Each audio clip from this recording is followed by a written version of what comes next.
Attention, vous écoutez un programme audioactif.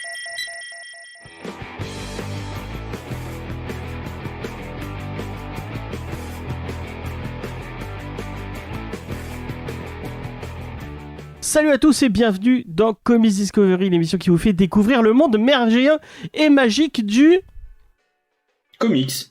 Du comics, exactement. Il n'y a qu'une seule personne qui suit. Du manga? Non, pas du manga, ni du cyclisme. Non, voilà. Donc, on va vous parler de comics, comme d'habitude. Et cette semaine, nous ne sommes pas à la Game Taverne. D'ailleurs, j'ai complètement oublié de les prévenir. Ça se trouve, ils sont en train de nous attendre. Il va falloir que je leur renvoie un mail dans la 17h, je pense qu'ils l'ont vu. Enfin, 18h, je pense qu'ils l'ont ouais. J'aime, c'est l'organisation. Ouais, surtout que je dois leur demander un truc en plus. Bon, c'est pas grave. Vous l'avez entendu, je suis avec Faye. Salut Faye, ça va Faye? Oui, ça va. Ça va Faye? Oui. Donc tu es avec nous, du coup, comme nous sommes enfin pas en confiné, mais pour la petite histoire, normalement je devais être tout seul dans l'émission puisque personne n'était dispo pour parler de Before Watchmen à la base. On devait parler de Before Watchmen. Mais c'est nul. Et en fait, j'ai fait un trick à Cédric. Je lui ai dit qu'on avait parlé d'autre chose, mais en fait, on va vraiment parler de Before Watchmen. Est-ce que tu es content, Cédric? Et un gros problème, c'est que j'ai rien lu du coup, donc. Moi, je veux m'enlever. Non, on va pas parler de Before Watchmen. On va vraiment parler de Daredevil. Et pour parler de Daredevil, on a des experts avec nous, des experts en Daredevil. Peut-être pas en Daredevil, mais déjà un expert en Hulk. Oui. C'est G. Salut G. Bonsoir mon lapin. Ça va? Et toi? Ça va. Ça me fait plaisir d'être avec toi, tu sais. Et tu es accompagné de Dramout. Salut Dramout. Bonsoir. Et ça me fait très plaisir de t'avoir dans l'émission puisque tu étais le seul de l'équipe. J'adore. Il a répondu à G. Mais alors toi, ça me fait très plaisir de t'avoir dans l'émission. Ouais, c'est l'option. Et moi, on me présente même plus, donc comme ça, c'est réglé. Mais toi, tu fais partie de l'équipe. Je vais le présenter. Et bien, j'ai la chance d'être accompagné dans cette émission fantastique par Cédric le Sémillant. Voilà. Le Sémillant, allez, je prends. Tu vas bien? Tu vas bien? Ça va? Très bien. Bon ben voilà, c'est bon. Donc je disais, je suis très content d'avoir Dramout puisque c'est le seul de l'équipe qu'on n'avait pas encore eu dans Comics Discovery, puisque je le rappelle, j'ai Dramout et Spider-Matt, la troisième personne de ce trio fabuleux, ont une émission qui s'appelle La Rubrique Geek. Et c'était une espèce de... C'est un podcast en live où vous présentez ce que vous avez aimé, ce que vous avez pas trop aimé, en ce que vous appelez des geekeries. J'aime pas trop le terme, même si je l'ai utilisé à un moment, mais il faut vous parlez de pop culture en gros. Mais on t'emmerde. Donc c'était la dernière émission avec G et Dramout. Ouais, voilà. Mais il invite des gens pour dire. On les invite une dernière fois, puis après on se brouille vraiment avec eux. Ce fut bref mais intense. Merci à tous. Salut et bisous au chat. Du coup. Ouais, James, il a fait l'école Ardisson, c'est pour ça. C'est trop bien mettre à l'aise les gens. Est-ce qu'il sait qu'il va m'envoyer un verre d'eau à la gueule? Moi, si tu veux, j'ai une bouteille. D'accord. Elle est prête, hein. Vous voyez, elle est vraiment. Je rêve de ça se réglera dans la Warzone. Ah, mais le jour où je vois Ardisson, je le fais pour le plaisir. D'accord. Donc la rubrique geek, vous parliez de vos geekeries, de beaucoup de BD et beaucoup de comics au final, si je ne m'abuse. Bah, je dirais que ça fait à peu près, je sais pas, 70, enfin, les trois quarts des geekeries qu'on présente, c'est principalement des comics, parce que, avant tout, nous sommes des grands fans de comics, et on a une communauté de grands fans de comics. Donc, à un moment ou à un autre, les étoiles s'alignent. Mais on ne s'empêche pas effectivement, de présenter des mangas, des séries, des vieux films. On ne s'interdit rien, on s'en fout, on se fait plaisir. Il y a pas mal de franco-belges même, parce que Dramout est très fan de franco-belges, il y a pas mal de... T'as présenté beaucoup de trucs autour de ce genre-là. C'est pour amener un peu de diversité aussi, pour présenter un peu des choses différentes. Mais diversité, je le note. Diversité. Non, c'est pour amener un peu de diversité, pour amener des choses différentes, mais je reste un plus gros consommateur de comics que de BD et de manga. D'accord.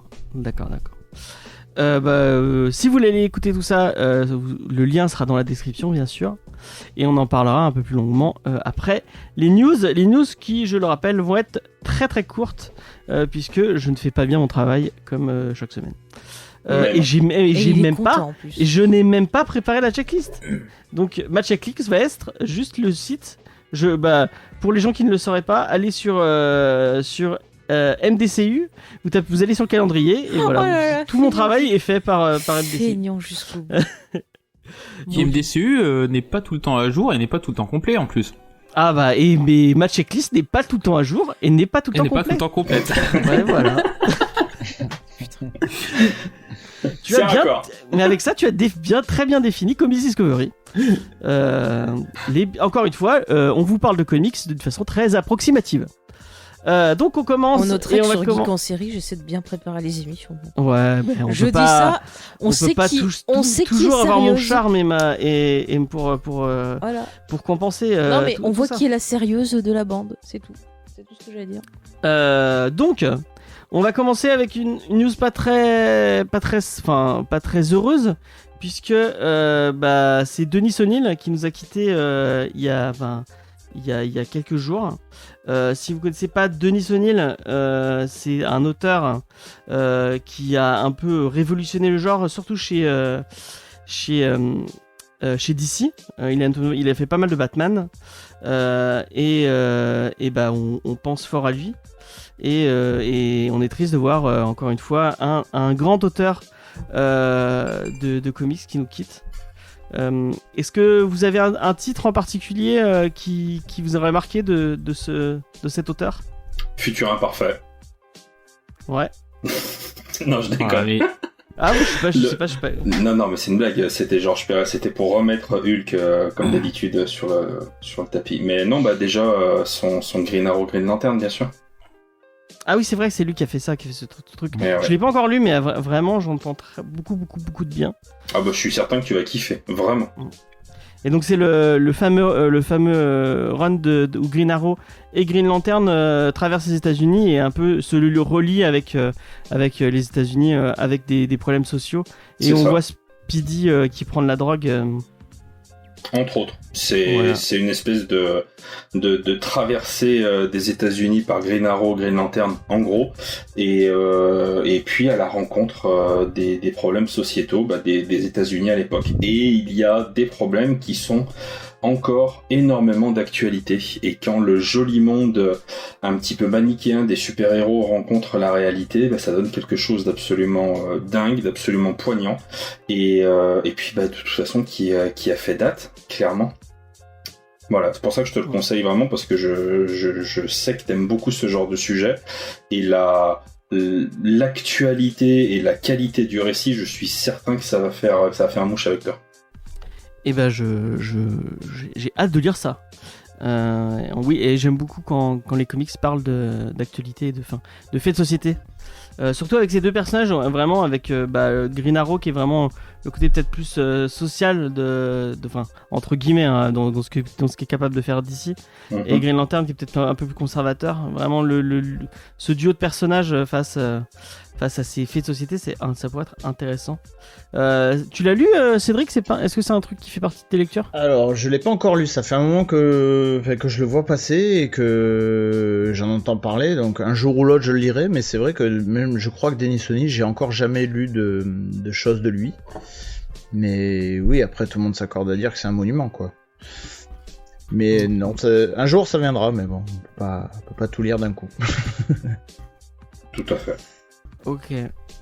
Moi, malheureusement, ça me parle pas trop. J'ai pas lu grand chose de cet auteur. Et je voudrais surtout pas dire une bêtise, mais je sais pas si c'est pas s'il est pas à l'origine en fait de l'arrivée de James Rhodes dans l'armure d'Iron Man aussi. Ah, je ne sais pas. Je ne pourrais pas te... Mais je sais pas si c'était en tant que qu'auteur ou s'il avait un poste à côté, je sais plus, je saurais pas te dire, mais je sais qu'il a joué un rôle là-dedans. il a fait un gros run sur Iron Man, un run de quasiment 50 numéros. Ouais. Donc ça peut être probable. Moi j'ai pas la réponse, mais comme c'est un héros sur lequel il a écrit 50 numéros, ça peut être possible. Toi, t'as lu des trucs dessus de cet auteur, Dramout? Rien du tout. Ok. En tout cas, on pense à ses proches et voilà. Je pense qu'on... Ouais, c'est ça. Il a beaucoup travaillé sur Iron Man et c'est lui qui est à l'origine de ça. Excuse-moi, D'accord. je tends le bras vers ma bibliothèque en même temps. Et Et voilà. Et là aussi, je pense que tu vois, juste pour faire une petite parenthèse, pour les gens qui gueulaient beaucoup à l'époque en disant ouais, pourquoi Thor c'est devenu une femme et tout ce genre de conneries, on peut se le dire bien tranquillement. Et ben déjà dans les années 80, il y a un monsieur, voilà, Denis Sonic, qui avait osé mettre un black dans l'armure d'Iron Man, et je pense qu'il y a Ouais, il y a 2-3 fachos qui devaient chercher leur clavier autour de Twitter pour se plaindre. Pas de bol, ça n'existait pas. Mais enfin voilà, c'était quand même couillu à l'époque de faire ça. Et ça avait vraiment de la gueule. Ouais. En plus. Ça fait penser à ce que dit souvent Mathieu. À l'époque, tu pouvais juste gueuler dans la rue. Et heureusement, à cette époque-là, tu faisais chier personne à part tes voisins. Et des fois, on aimerait bien peut-être retourner à cette époque-là. Donc, encore une fois, on pense à son entourage et moi, je pense que j'essaierai de lire plus de trucs de cet auteur qui a l'air vraiment très très bon. Et on va passer à une autre news. Là, je ne sais pas si c'est, on va dire que c'est. Est-ce que c'est triste ou pas? C'est le film Wonder Woman qui est repoussé. Puisqu'il devait sortir en juillet ou en août, je crois, en juillet. Et finalement, il est repoussé en octobre 2020. Donc, encore une fois, je crois que c'est Michel Hazanavicius, donc le réalisateur de The Artist, de la classe américaine, tout ça, qui disait que, je l'ai entendu en interview, qui disait qu'il y a beaucoup de distributeurs et de producteurs de ciné qui attendaient la sortie de Mulan, qui était, c'est le prochain gros film qui va ramener le plus de monde. Et je crois que c'est en septembre, Mulan, si je dis pas de bêtises. Donc là, ils savent pas trop, avec le coronavirus, tout ça, et la reprise du cinéma, comment ils vont faire. Et Warner a décidé le Nolan aussi qui a été repoussé à la fin du mois de juillet dans les news, ouais. Et du coup le premier film de super-héros à sortir, ça sera New Mutant en août. Ah oui, c'est vrai. Ouais, j'ai vu Entertainment qui va vraiment sortir. Franchement. Ça serait on marrant n'est pas à l'abri d'une deuxième vague pour pas que ça sorte. Attention. Je sais pas. Non mais c'est juste pour embêter les publicistes. Ça me fait marrer parce que j'ai réécouté, je pensais à AG justement cet après-midi, j'en ai pas parlé mais on rediffuse les vieux épisodes sur Twitch de Comics Discovery pour les diffuser autrement et être sur une autre plateforme. Et du coup là je passais le 4e épisode, le dernier épisode qu'on a fait chez Radio Campus Montpellier, et c'était sur World War Hulk. Et là, Faye disait clairement j'irai pas voir Bird of Prey, ça va être pourri. Tu peux éviter de pas hurler s'il te plaît. Alors que mais excuse-moi James, je suis désolée, mais dans l'émission qu'on a fait sur Bird of Prey, j'ai expliqué que les bandes annonces m'avaient pas donné envie et que j'étais bien contente que tu m'y aies traîné. Et encore une fois, avec les idiots qui changent pas d'avis. Et je suis je suis très contente quand tu vois que les bandes annonces sont mensongères et qu'au final t'es agréablement surpris. Non mais je dis ça parce que moi je suis dubitatif sur New Mutant, et ça se trouve je vais être super étonné et le film est super bien. Par contre, tu vois, je suis dubitatif sur Dune, mais j'ai pas encore vu de bande annonce. Mais ce que j'en lis et les photos, ça me rassure pas. Après, j'attends de voir le film, bien sûr. Mais je suis pas rassurée. Donc, est-ce que vous irez voir, messieurs, et puis Faye, Wonder Woman 1984 en octobre? En octobre, peut-être. Je sais pas. Ça dépend un peu de l'état sanitaire aussi. Ouais, voilà. Mais techniquement. Est-ce que tu attends le film, en tout cas? Pas plus que ça, en tout cas j'ai bien envie de le voir, mais voilà, c'est pas une grosse attente, j'ai pas une grosse hype autour, mais je serais très très heureux d'aller le voir. Le premier était plutôt sympa, et voilà, j'irai le voir comme on va voir un film soit du MCU, soit du DCU, mais voilà, pas plus hypé que ça, mais ouais, enfin je suis bien content que ça sorte. Ok. Et toi Dramout? Un peu balèque, entre guillemets. Le premier m'avait pas plus hypé que ça, donc ça m'a pas. Là, je suis pas du coup plus impatient qu'autre chose, quoi. Mais peut-être que jetterai un œil, je verrai bien, quoi. Ok. Faye, t'avais bien aimé le moi, premier? j'ai beaucoup aimé le premier, à part certaines scènes, mais ça on en avait parlé. Après, le 2, c'est surtout le casting qui m'attire, parce que il y a Pedro Mando, il faut le dire. Sans sa moustache? Oui, et sans Clifford. c'est dommage. Ouais. Il y a aussi celle que j'aime bien là, qui fait le rôle de la méchante là, qui je trouve jamais son nom, excusez-moi, je retiens c'est jamais pas son Rose, nom. non, Rose. Non, celle qui était dans Paul et tout ça. Là. Kristen Wiig. Voilà, elle j'aime bien. Qui Et fait puis, Cheetah. Ouais. Et j'aime bien le perso justement qu'elle incarne. Et j'aime Ouais. bien aussi l'actrice qui fait Wonder Woman. Donc je suis plutôt. Ouais. Bon après le premier trailer qu'on avait eu, Ouais, c'était spécial. c'est que en fait les bandes annonces maintenant, j'en regarde moins en moins. Parce que souvent c'est de la connerie et ça représente pas du tout le film que tu vas voir. Donc, Mais c'est pas fait par les mêmes boîtes. en c'est plus, ça, hein. du coup je préfère limite rien voir et arriver vierge dans la salle de cinéma et découvrir le film tranquillou quoi. D'accord. Cédric, est-ce que t'es hypé par le film ou pas du tout du Pas coup plus que ça. Je pense que je vais pas avoir de mal à attendre la sortie Blu-ray, DVD. Je suis plus hypé par le prochain Nolan que par ça, quoi, clairement. Ok.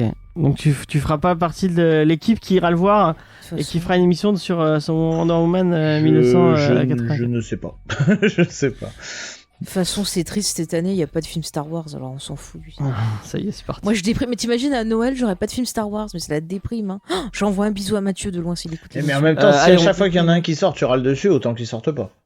Moi je râle pas. Elle a tout aimé donc. Sur Moi, le j'ai 9 tout aimé, aussi les films. Oui, j'ai Oui. adoré le 9. On a fait Ouais. une belle émission de 4-5 heures dessus et je continue à le défendre. Et je bosse sur des projets Star Wars et je défendrai jusqu'à ma mort. Voilà.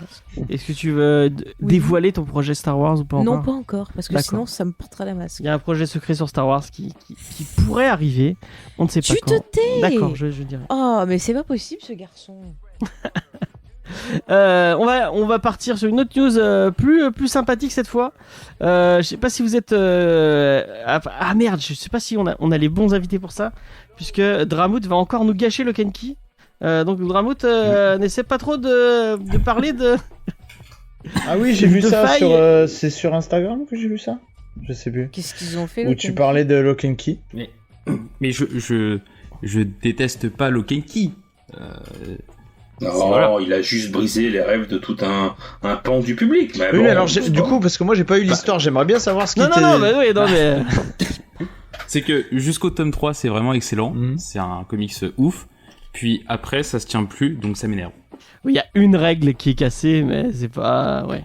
Ouais, mais c'est pas n'importe quelle règle. Parce que c'est une règle qui change, pour le coup, change vraiment tout ce qui se passe après. Bon, bah tu me diras par C'est-à-dire Messenger que- parce que. Ouais, Peut-être bah, c'est y trop a vague. pas de souci. C'est pas la première et la dernière incohérence que tu trouveras en lisant un comics. Ah non, mais loin de là. Enfin bref, malgré ça, le comics est vraiment très très bon. Et moi, je suis plutôt quand on me propose de lire d'autres histoires dans le même univers qui se passe avant ou après ou peut-être pas forcément pendant l'histoire, mais ça me donne plutôt envie. Et iComics, donc qui édite en ce moment Lock and Key, a annoncé que début septembre, ils allaient sortir le tome 7 de Lock and Key, qui contient plusieurs épisodes qui se passent avant apparemment, dont alors il y a Small World, Dog Day, Grand House, Open the Moon, et un truc qui se passe avec la fratrie Locke encore une fois. Donc pourquoi pas. J'ai pas trop entendu parler de ces épisodes.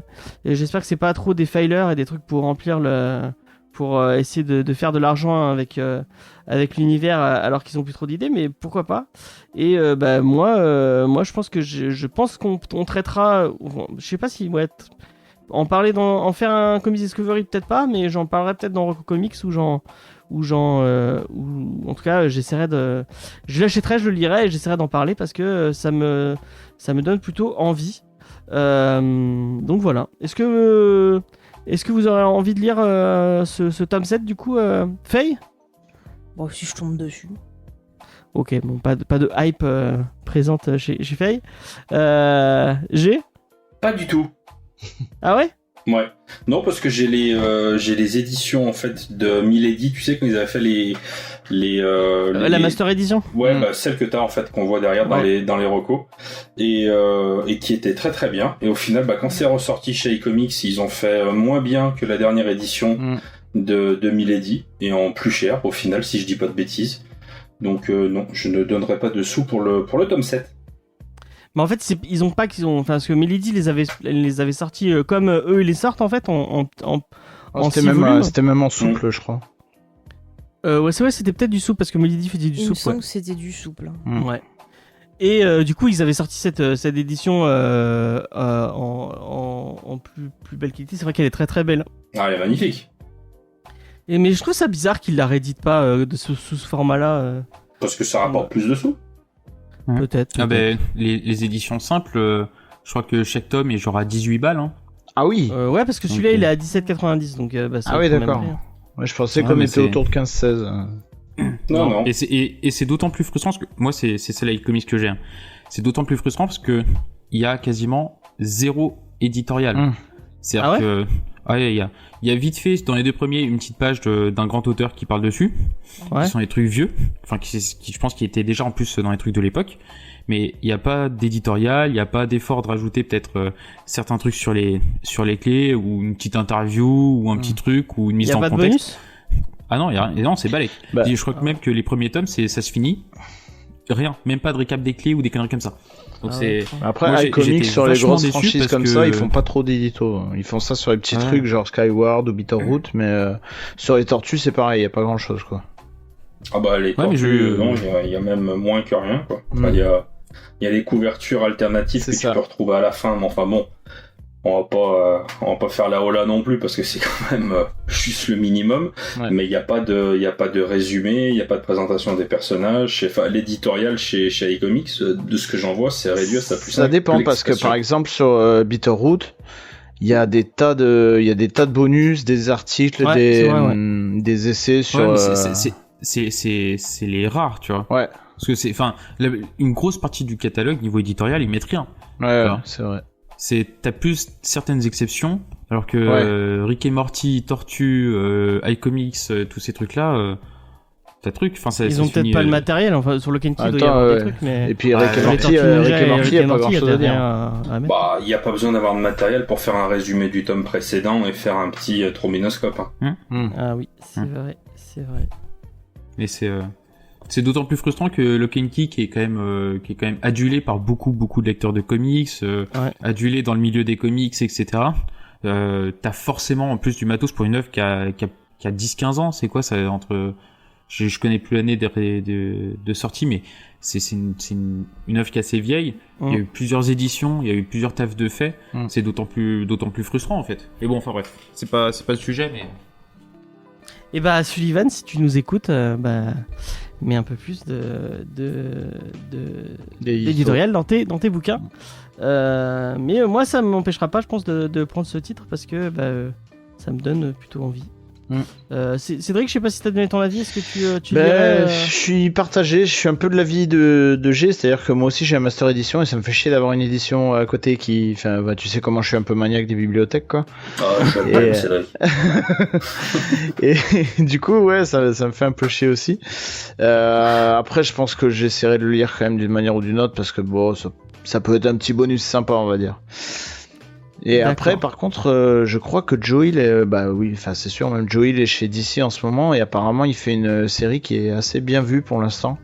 Tout à fait. Non mais Ça a l'air pas t'es sur mal. une œuvre qui se tient en 6 tomes, qui est pensée en 6 tomes et qui se termine, etc. Tu vois, qui est entrée plat dessert. Donc il y a un côté, je comprends le fait qu'ils aient refait des mini-séries, ça travaille un peu l'univers, la mythologie autour du titre. Mais ça a été des mini-séries qui sont sorties par-ci par-là, un numéro une fois.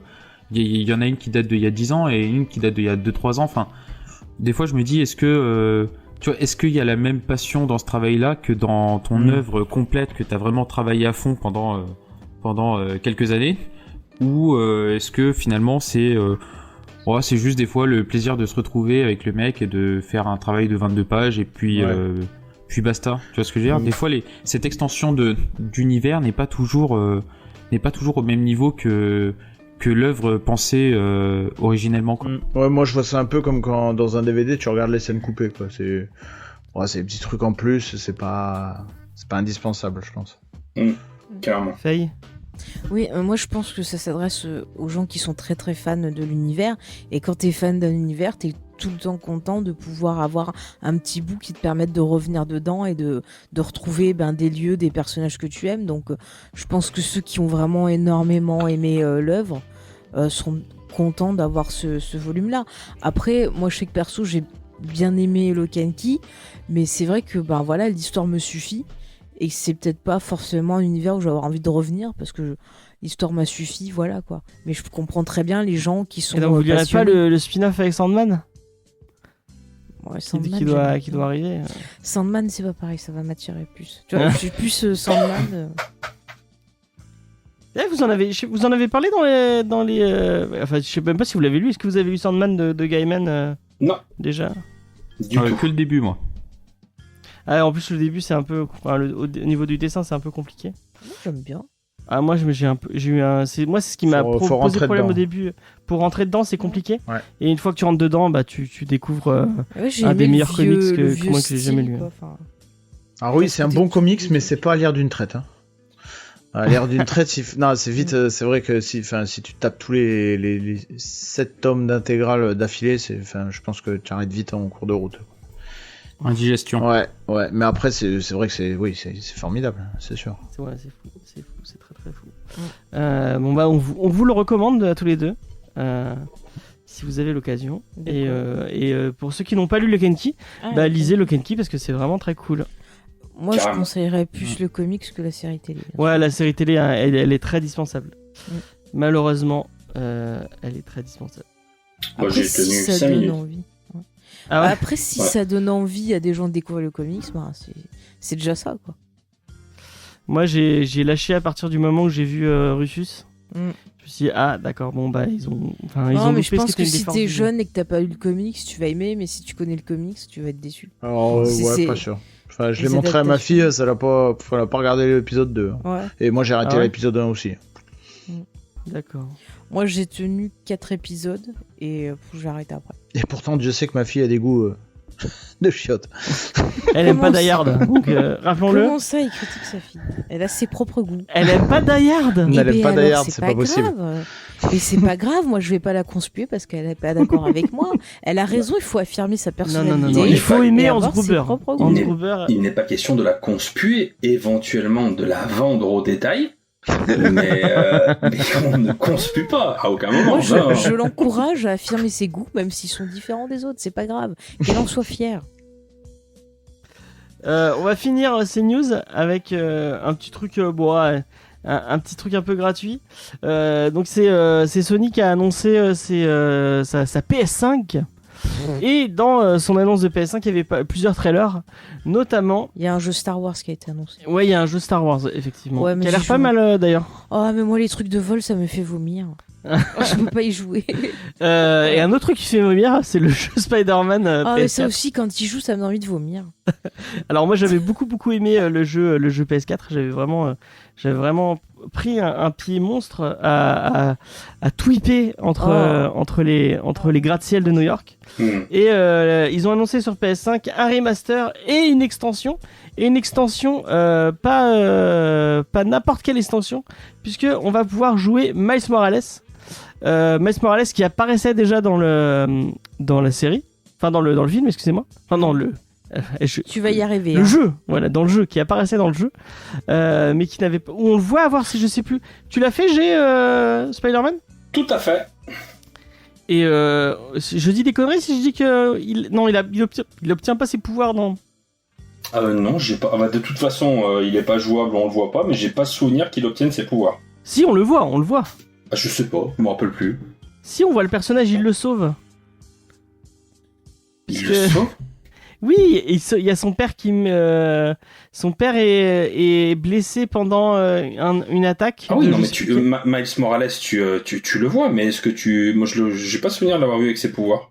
Ah non, on le voit pas avec ses pouvoirs, mais on le voit. Mais tu le vois plein de fois, Miles Morales.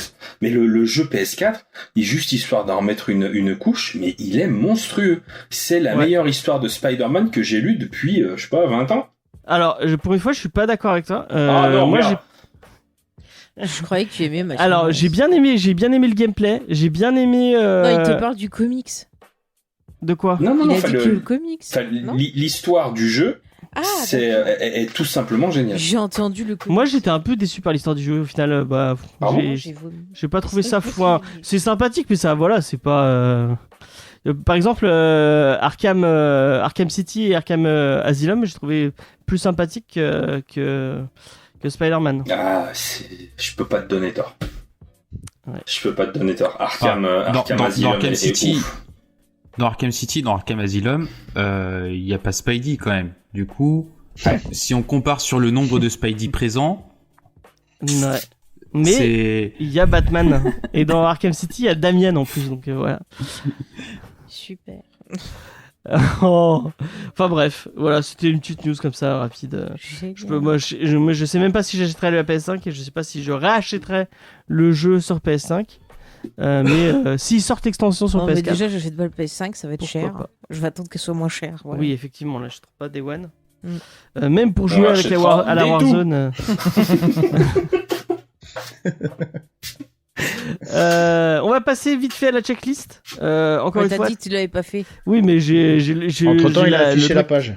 J'ai affiché la page, donc ça me suffit.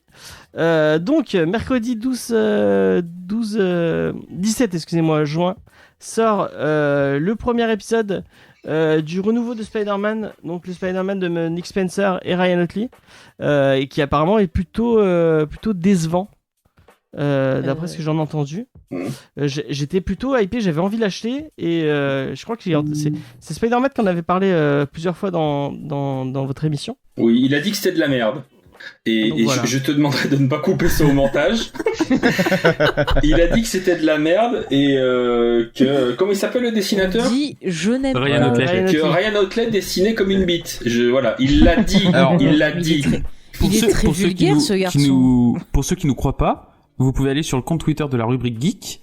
Il y a même les tweets. Les tweets, ils sont encore. Mais Tout à c'est fait. quoi cette vulgarité? Donc vu comment il parle, à mon avis, il en a pas dit. Non, je crois que c'est Beau Masque qu'on a pas dit du bien. Et je sais plus qui c'est qu'on a pas dit du bien. En disant que au final Ryan Otley on le voyait 2 ou 3 fois et c'est un peu décevant qu'il fait 2-3 épisodes puis après il se casse. Et apparemment Nick Spencer est pas super. Bon après moi je l'ai pas lu donc je ne pourrais pas juger, mais j'en ai entendu des trucs plutôt décevants. Est-ce que Cédric c'est un titre qui te donnait envie ou pas du tout? Alors j'étais pas chaud déjà de base, mais avec ce qui vient d'être dit encore moins.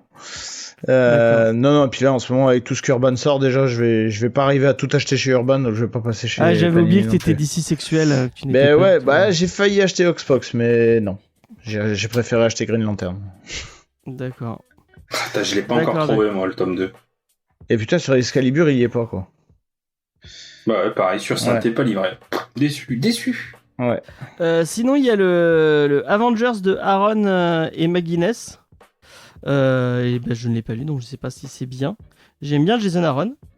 J'aime bien Ed McGuinness. Donc pourquoi pas. Messieurs, est-ce que ça vous parle? Oh, bah, moi, je l'ai lu. Enfin, je sais pas, on peut peut-être laisser parler les autres. Non? Ouais. Tu veux que je te dise? Bah oui, vas-y. Le premier arc, faut aimer les gros robots. Faut aimer... Tu aimes les Power Rangers? Ouais, j'aime bien les Power Rangers. Ouais, tu as une chance d'aimer. D'accord. C'est vraiment pas... Ça vole pas très haut, quoi. Sans mentir. Bah, le premier arc vole pas très haut. Après, il commence à installer des concepts qui commencent à devenir intéressants, qui sont porteurs de promesses pour l'avenir. Mais le premier arc, oh là là, c'est un déploiement de pampan la bagarre aussi futile qu'inutile. Vraiment. D'accord. Bon bah ça donne pas trop envie. Quelqu'un d'autre l'a Je lu suis désolé. autour de la table? Non. Donc Non bah plus. voilà, on va rester sur cette note plutôt sombre. Du coup, pas d'Avengers. Il y a E-Girl à Hong Kong qui sort. Moi, Marc Millar, Marc Millar, merci. Et en plus, c'est qui dessine ce truc? C'est même pas Marc Millar, c'est Way. Donc c'est qui? C'est Gérard Daniel Way. Ah, Daniel Non, Way. non, c'est Daniel Way, un autre Way. Et Goran Parlov, je ne sais pas. Et moi, ça ne me tente pas du tout. J'ai pas lu, j'ai lu aucune série Hit Girl. Est-ce que quelqu'un a lu une série Hit Girl autour de de cette table, Faye ne l'a pas fait. Non plus. Dramout? Non, j'ai Ouais. vu que Alors les Kikas. Moi, j'avais lu les premiers Hit Girl, donc celui avec Millard, après celui de Lemire et celui de Raphaël Albuquerque.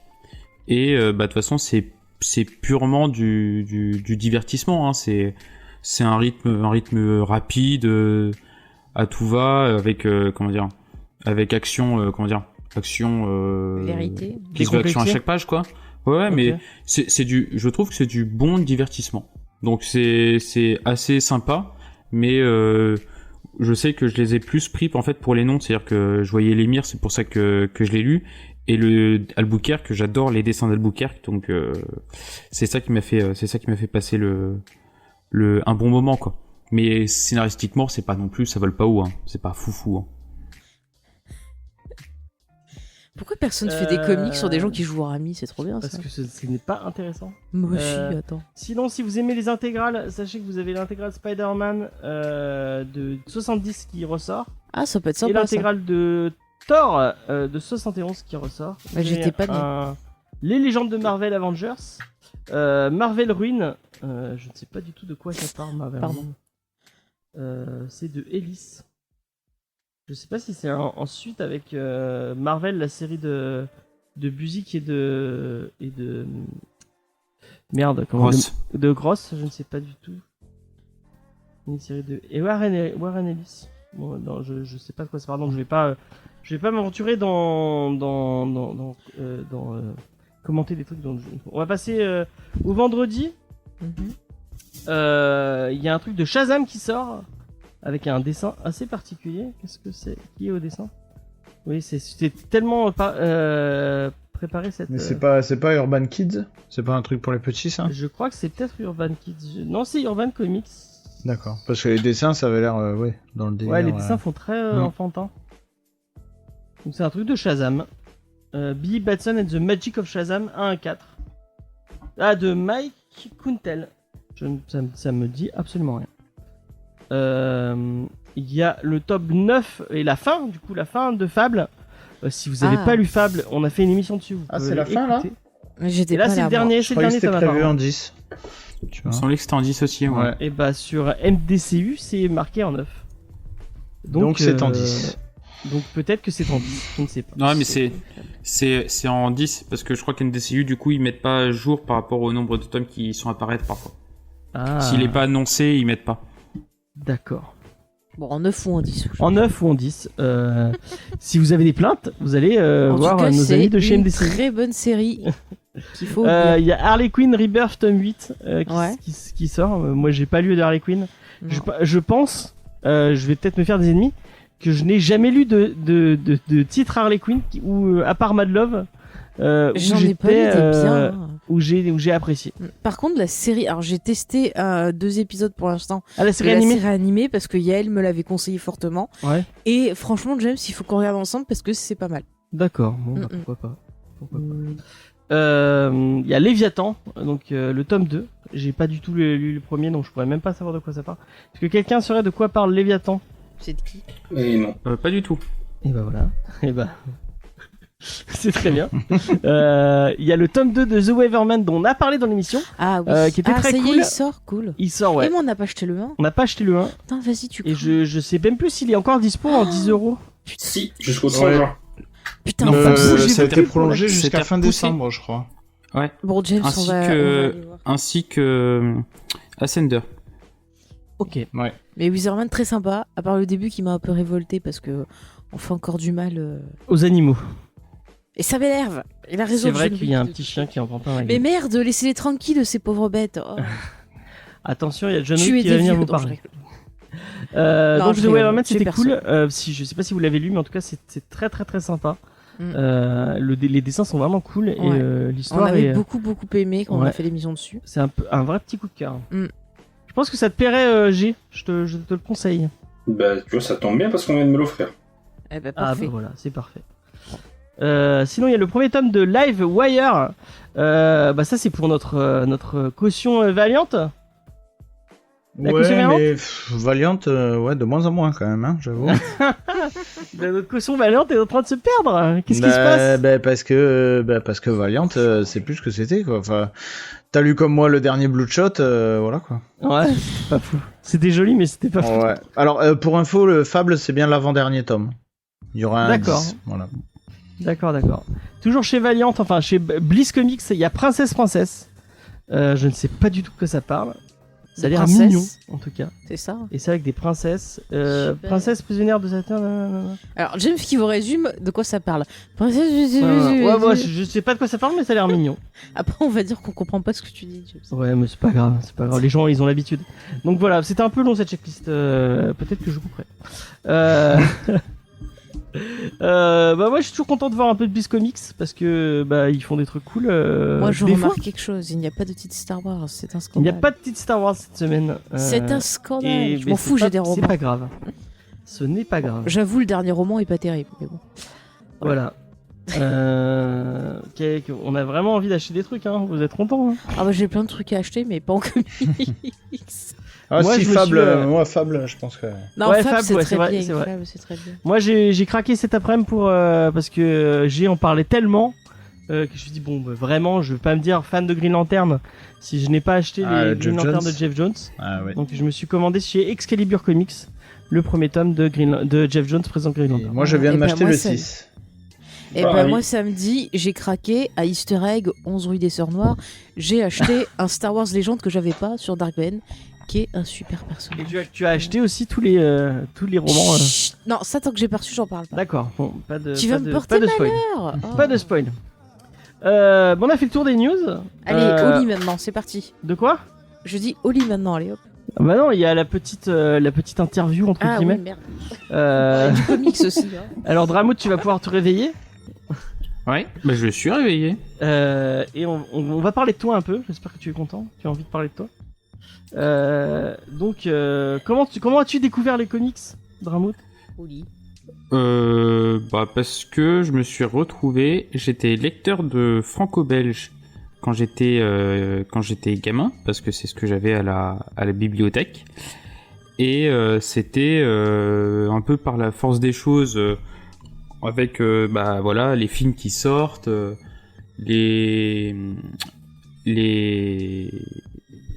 l'importance en fait qu'a compris les films Batman petit à petit, l'importance des films Marvel, etc.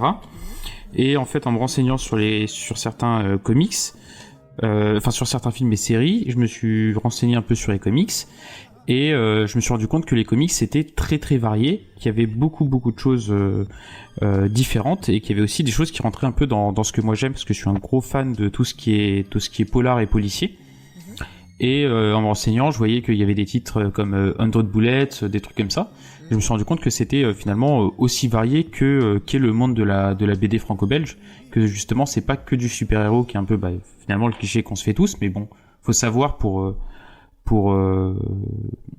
se renseigner pour savoir, parce que finalement c'est rarement dit. Et du coup, en sachant ça, je vais commencer à me lancer vers des titres, etc. Et puis finalement, je me suis lancé un peu de cette manière-là, un peu comme quand je cherche des BD à lire, à chercher des comics en fait. À Donc chercher tu as dans découvert tout. tard. Ouais, moi ça fait que 4-5 ans en fait que je lis des comics, un truc comme ça. Ah oui. En fait, je me suis à peu près commencé quand Urban s'est lancé. C'est le cas de beaucoup de monde, ouais. Ouais, il y a beaucoup de gens qui ont relancé les comics avec Urban. Ouais, mais parce que Urban s'est lancé, je crois, c'est en 2012, un truc comme ça. 2012, c'est le dernier Batman qui sort, enfin le dernier Batman de Nolan.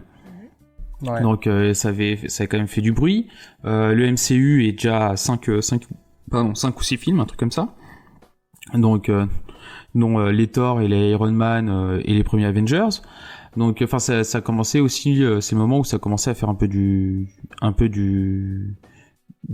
bruit entre guillemets dans le monde du 9e art en fait. Ouais. Ça a commencé à se démocratiser, que ce soit dans les librairies et des choses comme ça. Et puis ouais, moi c'était en tombant complètement par hasard sur Urban, parce qu'à l'époque ma toute première recherche en fait c'était les comics Preacher. Ouais. Et en me baladant dans le catalogue Urban, j'ai noté tous les comics qui me tentaient, que ce soit des titres du coup Batman parce que j'aimais bien Batman grâce au film, donc des titres Batman, des titres indés, etc. Et je m'étais fait une liste dans un cahier et du coup j'avais commencé en fait comme ça quoi, avec des titres où j'allais chez le libraire, je lui demandais est-ce qu'il avait ça et puis j'achetais et voilà quoi. Et c'était ouais de la même manière que j'achète des BD quoi.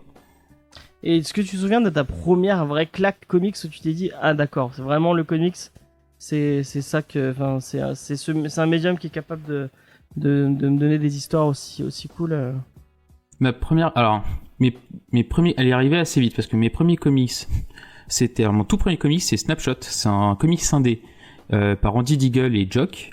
Ouais. Et ensuite mon deuxième comics c'était Watchmen. Mais Watchmen, j'ai pas pris une aussi grosse claque que ça. Et je me suis tourné vers Planetary après. Parce que du coup, les gens disaient, ouais, Planetary, autre œuvre majeure, etc. Planetary, j'ai vraiment surkiffé. C'est-à-dire que c'est vraiment un peu de la même manière que beaucoup de gens ont Watchmen comme comics ultime. C'est-à-dire que moi, Planetary, ça fait vraiment partie de cette liste comics ultime. Mais c'était une grosse expérience, mais c'était pas une claque. Et ma première vraie grosse claque, et il y avait eu encore d'autres comics entre temps, il y avait certains Batman, certains trucs comme ça, mais ma première vraie claque, c'est Punk Rock Jesus. Ok. Bah ça va comme et je suis 100% d'accord avec toi sur Planetary. C'est vrai, Planetary, on l'a traité dans l'émission aussi, c'est vraiment un chouette... Bah Ellis, il est capable de faire des trucs... Non, puis c'est vraiment le truc que plus tu le... Là, je l'ai relu encore récemment, et j'ai encore vu des trucs que j'avais pas percuté avant, quoi. Mais c'est ultra référencé. C'est ça aussi le style d'Ellis. C'est référencé, mais en même temps, ça te perd pas si tu n'as pas la ref. C'est ça qui est agréable. Ça dépend à la fois un peu des titres. C'est-à-dire que moi, je sais que j'ai lu Shipwreck qui est sorti chez Snorgle l'année dernière, et Spider-Man l'a lu également. Sauf que il y a énormément de références à la 4e dimension. À Sliders, les trucs comme ça. Et donc je sais que Spider-Man n'avait pas forcément ces références-là. Et lui, il a trouvé que le comics était assez bateau, voire un peu nul. Et en fait, quand moi je reprenais les bulles, je disais mais en fait cette bulle-là, c'est complètement une référence à telle situation, tel épisode. Ce passage-là, c'est vraiment une référence à tel épisode de Sliders, etc., etc. Et donc du coup, des fois, c'est peut-être le défaut de Warren Ellis. Ouais, mais ça justement, je trouve que tu l'as pas dans Planetary. Non, dans Planetary, c'est pas le cas, quoi. Mais avec Warren Ellis, en fonction de ses titres, si t'as pas les références, tu passes pas forcément un bon moment, quoi. Et encore plus, en fait, sur ses titres indés, où du coup, je pense qu'il se fait un peu plus plaisir et qu'il a plus de liberté d'écriture. Et alors que Planetary, ouais, par contre, c'est bourré de références, mais si tu les as pas, t'as quand même beaucoup de fond dans le récit pour quand même avoir une très bonne lecture.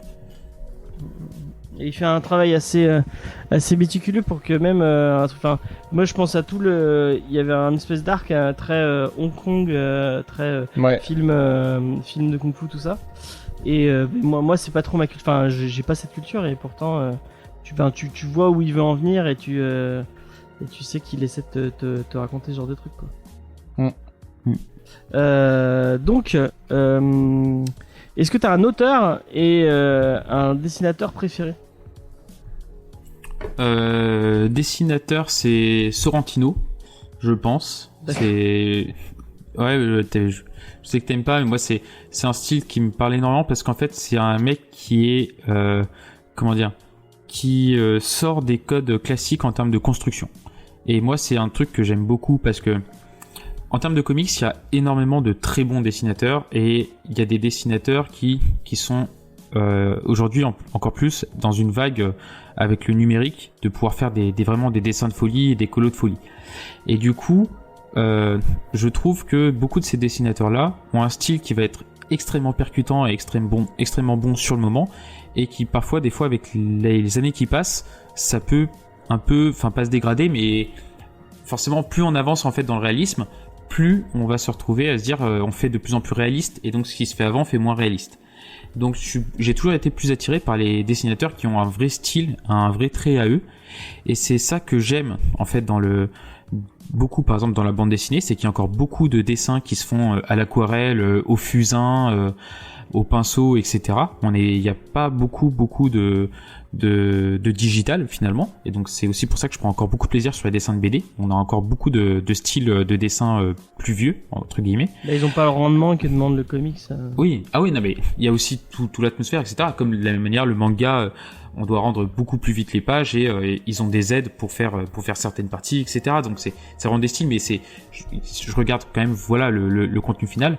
Et Sorrentino du coup, c'est ça que j'aime, c'est que il a un style qui est propre à lui et qu'il évolue en fait au fil des années, et il joue avec le découpage des cases, avec l'action, etc., comme finalement peu de dessinateurs font aujourd'hui.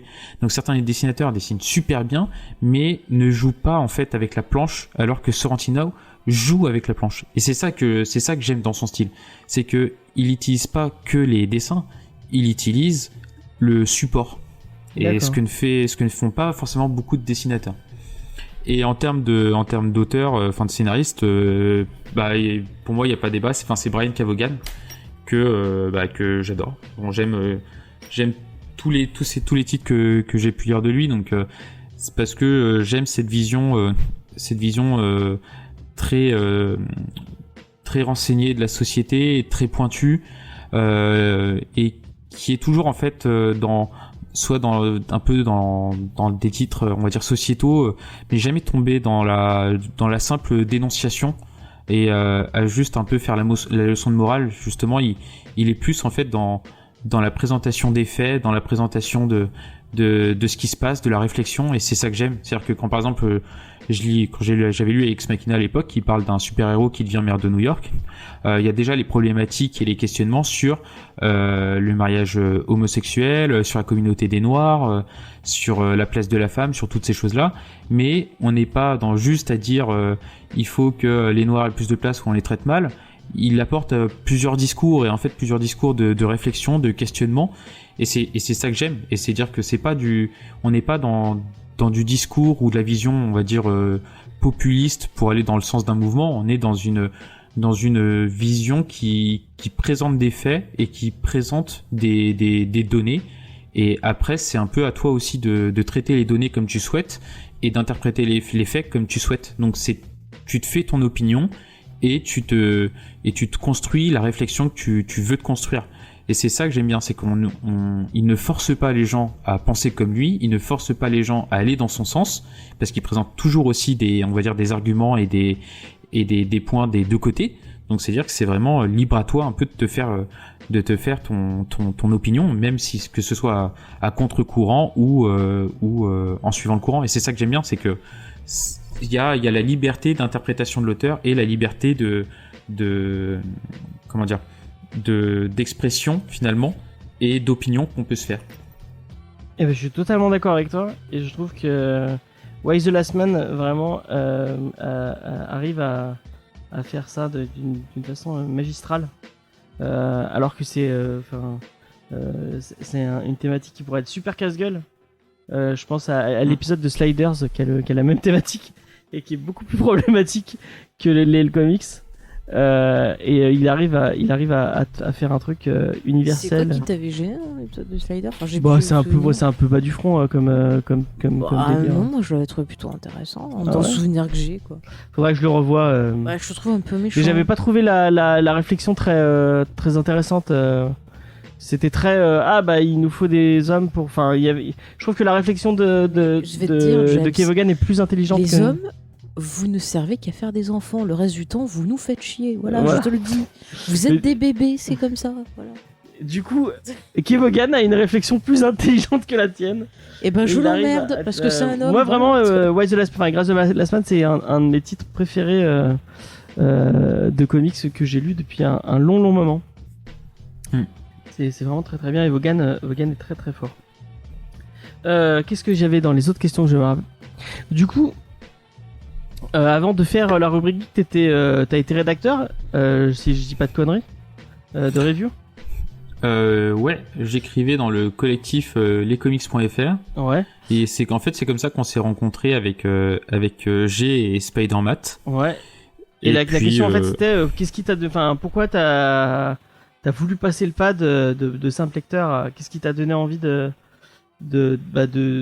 partager ton avis sur les comics? Ah mais enfin je sais pas. En fait, je lisais des comics et le truc c'est que personne autour de moi n'en lit. Donc j'avais personne avec qui en parler. Ouais. Donc c'est ça qui est frustrant. C'est on aime parler des films qu'on regarde, des bouquins qu'on lit, enfin des choses comme ça quoi. Et les comics, du coup, j'avais personne avec qui en parler. Et puis par le fruit des hasards, par un tweet pour déconner, je m'étais retrouvé invité dans le top des comics. Ouais. Donc c'était la saison 2. Et en fait, après, en discutant avec les membres à l'époque, du coup, il m'avait proposé de rejoindre le collectif et d'écrire des reviews. Et du coup, pour moi, c'était parfait parce que ça donnait des gens avec qui discuter comics en fait. Ok. De parler comics. Bah c'est cool. Il y en avait une autre question. Est-ce vous pouvez m'aiguiller? Ah oui, est-ce que t'as un titre quel est ton titre pour toi parfait pour découvrir les comics si quelqu'un de ton entourage dit j'ai envie de me mettre aux comics, qu'est-ce que tu lui donnerais comme je lui donnerais déjà un récit complet, un one shot pour qu'il puisse qu'il se lance. On sait qu'il y a un début milieu fin. Je pense pas que je partirais sur du Big Two, parce que justement pour qu'ils se disent qu'il y a autre chose. Oh la vache, c'est pas facile. Oh là là. C'est pas évident. S'il faut trouver, ouais. Je pense que je conseillerais Punk Rock Jesus, je pense. Parce que ça peut parce que c'est un style de dessin qui peut plaire quand même à beaucoup de gens. Ouais. C'est pas un style graphique qui peut déplaire un peu comme un Lemire par exemple, où les gens peuvent complètement ne pas adhérer. Et ça reste un récit dynamique qui va très vite avec beaucoup de fond dans le discours. Mais même si on veut pas aller aussi loin dans la réflexion, il y a quand même une histoire qui se tient très bien. Donc, je pense que ça fait une bonne porte d'entrée pour moi. Ok, c'est une très très chouette réponse. Et on va finir avec ton adaptation de comics préférée au cinéma ou en série télé. Oh là là. Là, pour moi, je pense que mais je pense il y a eu beaucoup de films, etc. Enfin, il y en a plein qui sont bien, etc. Mais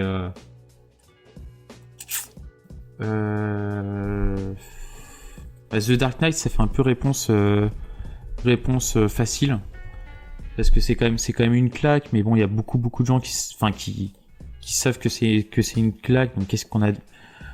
Après, t'es pas obligé de faire découvrir quelque chose, hein, c'est juste ton truc préféré. C'est très bien. Ah, mais pour moi ça serait c'est The Dark Knight, parce que le film est puissant, le film est fort, il y a pas besoin de connaître, et en même temps ça peut donner suffisamment envie de découvrir les personnages. Il y a l'introduction plus de personnages emblématiques, parce que ce que je veux dire, voir un Gordon, c'est celui où le Gordon est le plus travaillé, voir Harvey Dent, voir le Joker, voir Batman, c'est les éléments qui peuvent donner envie de se lancer en plus. Donc je trouve que c'est parfait. Et puis le film, moi j'ai trouvé le film fou, j'avais pris une grosse claque, donc ça reste un gros coup de cœur, quoi. Et tu as totalement raison. Et pour appuyer ton propos, moi je ne vois plus autrement Gordon que dans la peau de Gary Oldman qui l'a incarné d'une façon magistrale. Du coup, on a fait un peu le tour. Est-ce que Cédric, t'as une question? Aucune. Okay. Faye qui est honteusement en train de regarder son téléphone pendant l'émission. Pas de question? Et parle dans ton micro. Non, j'ai pas de question. Ça te va? G, est-ce que t'as une question? Non. Voilà, pas de question. Merci beaucoup, Dramout. Merci à vous, c'était super sympa. Lisez Daredevil. Allez, salut, bisous. Surtout, allez vous abonner à la chaîne du coup des rubriques de G et du coup en même temps de la rubrique geek. et allez les écouter en podcast. Vous êtes dispo sur Spotify, Deezer, tout ça, a priori, puisque je vous ai donné les liens pour le faire. Bah oui, c'est toi qui nous l'as fait, du coup, effectivement. Donc allez écouter la rubrique geek, dispo sur iTunes, tout ça, et mettez 5 étoiles et des petits commentaires et en disant que c'est moins bien que Comics Discovery, mais que c'est bien quand même. Et c'est encore plus sympa d'aller sur YouTube dans les lives, parce qu'au moins t'as le chat en même temps, et en plus c'est cool, ouais. C'est bien fandard. Cool. Activer la cloche, tout ça. Ouais. Pour les notifications, j'adore les notifications. Voilà. C'est de la merde. On va passer à un truc qui n'est pas de la merde, c'est le titre de cette semaine. J'ai été vraiment étonné par ce titre. Donc c'est Daredevil de Chip Zdarsky, si je le prononce bien, et de Malko Cecchetto. C'est Faye qui doit présenter les auteurs. Oui. Qui va attends, si on peut se permettre, parce qu'on a appris ça tout à l'heure avec G. Marco est un dessinateur italien. Et donc ça se prononce Cecchetto. D'accord. Ah, c'était ça la surprise? Ah bah ouais, mais attends, le mec s'appelle Marco Cecchetto. Ce qui veut dire Tu veux dire petite quéquette. Voilà. Mais il s'appelle Marco Cecchetto. Ça a de la gueule comme nom, non? Oui. T'es sûr que c'est comme ça? C'est pas plutôt Cecchetto? Non, c'est Cecchetto, je l'avais entendu. D'accord, je sais pas, moi je suis pas italien. Ça me semblait plus logique. Et bah peut-être que lui aussi signe Beat, comme un fameux artiste très connu dans le monde des comics. Qui c'est qui signe Beat? Bruce Timm. C'est Bruce Timm, qui signe Beat. Sérieux? Ouais. Putain, mais apparemment il est... Bruce. Et il a trop mal pris que... Et apparemment il apprécie pas trop qu'on lui dise. Tu demanderas à Spider-Man, il a une signature, je crois. Ouais, moi aussi, on a un Mad Love avec écrit. Non, mais moi dessus. j'avais entendu dire qu'il avait demandé pourquoi les gens rigolaient, et en fait on lui a expliqué que sa signature ça voulait dire ce que ça voulait dire, et du coup il l'a hyper mal pris. Ouais, moi aussi j'ai entendu la même histoire. Ouais. Qu'il avait pas bien pris le fait qu'on lui dise ça. Bah ouais, mais t'as qu'à pas signer Beat en même temps. Enfin bref. Bah ouais. Je sais pas. Il a qu'à signer TB, moi j'en sais rien. De quoi? Il a qu'à signer TB ou BT, quoi. Voilà. Ouais. Surtout qu'il est pas très avenant comme personnage. Non. Malheureusement. Ah bah tu signerais Beat, est-ce que tu seras avenant? Ah bah peut-être. Quoi. Et peut-être que Monsieur Cecchetto est très gentil. Il aurait pu être très fier de son engin et content de partager cette info avec les gens. Il y a des gens qui sont comme ça. C'est la vie, c'est la vie. Donc, est-ce que tu veux nous parler de la vie de monsieur je vais vous parler des gens qui ont fait ce comics, les infos que j'ai trouvées. Alors, je ne suis pas une spécialiste, bien sûr. Comme d'habitude, si vous avez des infos complémentaires, n'hésitez pas à m'interrompre pour les donner. Voilà, donc comme ça, c'est l'info en direct, comme d'habitude. Donc, le scénariste de ce Daredevil, donc c'est Chip. Alors, moi, je dirais Zdarsky. Ou Zdarsky, je ne suis pas... Voilà, si tu vous peux l'appeler savez, Chip pour le reste de l'émission. Si tu veux. Monsieur Zdarsky. Donc du coup, il est d'origine canadienne. C'est un auteur, un journaliste, un scénariste et un dessinateur aussi. Il a fait des dessins humoristiques. Il a travaillé dans des journaux comme notamment le National Post. Il a fait des petits dessins humoristiques, donc comme je vous l'ai dit dedans. Sinon, il a bossé sur pas mal de titres. Il a bossé pour Archie Comics sur Jughead. D'ailleurs, je crois qu'il a eu un prix dessus dans la catégorie humour. Je sais pas si c'est pas un Eisner de catégorie humour. Peut-être. Il en a eu plusieurs. Il en a eu un, je sais, pour Howard the Duck. Il a bossé aussi sur Howard the Duck chez Marvel. Il a fait du Star-Lord, du Doctor Strange, du Spider-Man. Comment il s'appelle, Namor, si je pense bien. Il a aussi bossé chez Image sur des titres comme Sex Criminal et j'avais noté un. C'est pas Fraction, Sex Criminal? Bah, il a peut-être bossé avec. Hein. Moi, je te dis ce que j'ai trouvé. Donc, il a fait différents titres. Non, mais parce que Zdarsky est aussi dessinateur. Oui, je l'ai dit. D'accord. Ah, il aussi. Ah, donc c'est lui qui dessine sur Sex Criminal. Ben, sûrement, ouais, parce que j'ai pas vu d'autres noms marqués. Donc voilà. Au dessin, on a donc le fameux Marco. Donc vous prononcez comme vous voulez, Keketo, Cheketo, vous faites plaisir, hein, voilà. Notre ami Marco. Lui, il a bossé surtout chez Marvel. Donc il a fait du Daredevil, du Spider-Man, du Avenger, du Gamora. Donc du Star-Lord, il a fait du Star Wars, pas mal de ça y est. Alors moi je vous conseille Shattered Empire qui se passe entre l'épisode 6 et 5 qui est très bien. Je vous conseille aussi Obi-Wan et Anakin qui se passe je crois entre les épisodes 1 et 2 si je me rappelle bien. Les dessins sont aussi parce que vraiment... Les dessins sont très beaux et ces deux-là, le scénario est très bien aussi. Par contre Phasma, il a fait aussi donc un comic sur Phasma. Les dessins sont magnifiques sur ce titre. Par contre le scénario bof, mais rien que pour les dessins, mais c'est un régal quoi, regardez. Donc voilà, il a fait aussi sinon chez Marvel du Old Man Logan aussi. Par contre je l'ai pas lu celui-là, je sais pas si vous l'avez lu quelqu'un, vous me direz. Je sais pas. Non, bon, voilà.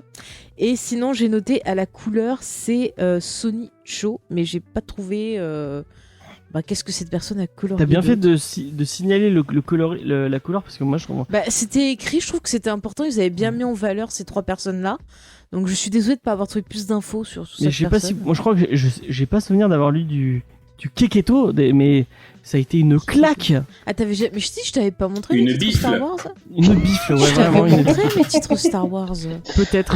Mais vraiment là je trouve que son style colle mais c'est particulièrement très beau. à Daredevil, qui est vraiment mais je te montrerai, tu verras sur Star Wars, c'est J'ai vraiment, j'en parlais avec Jean.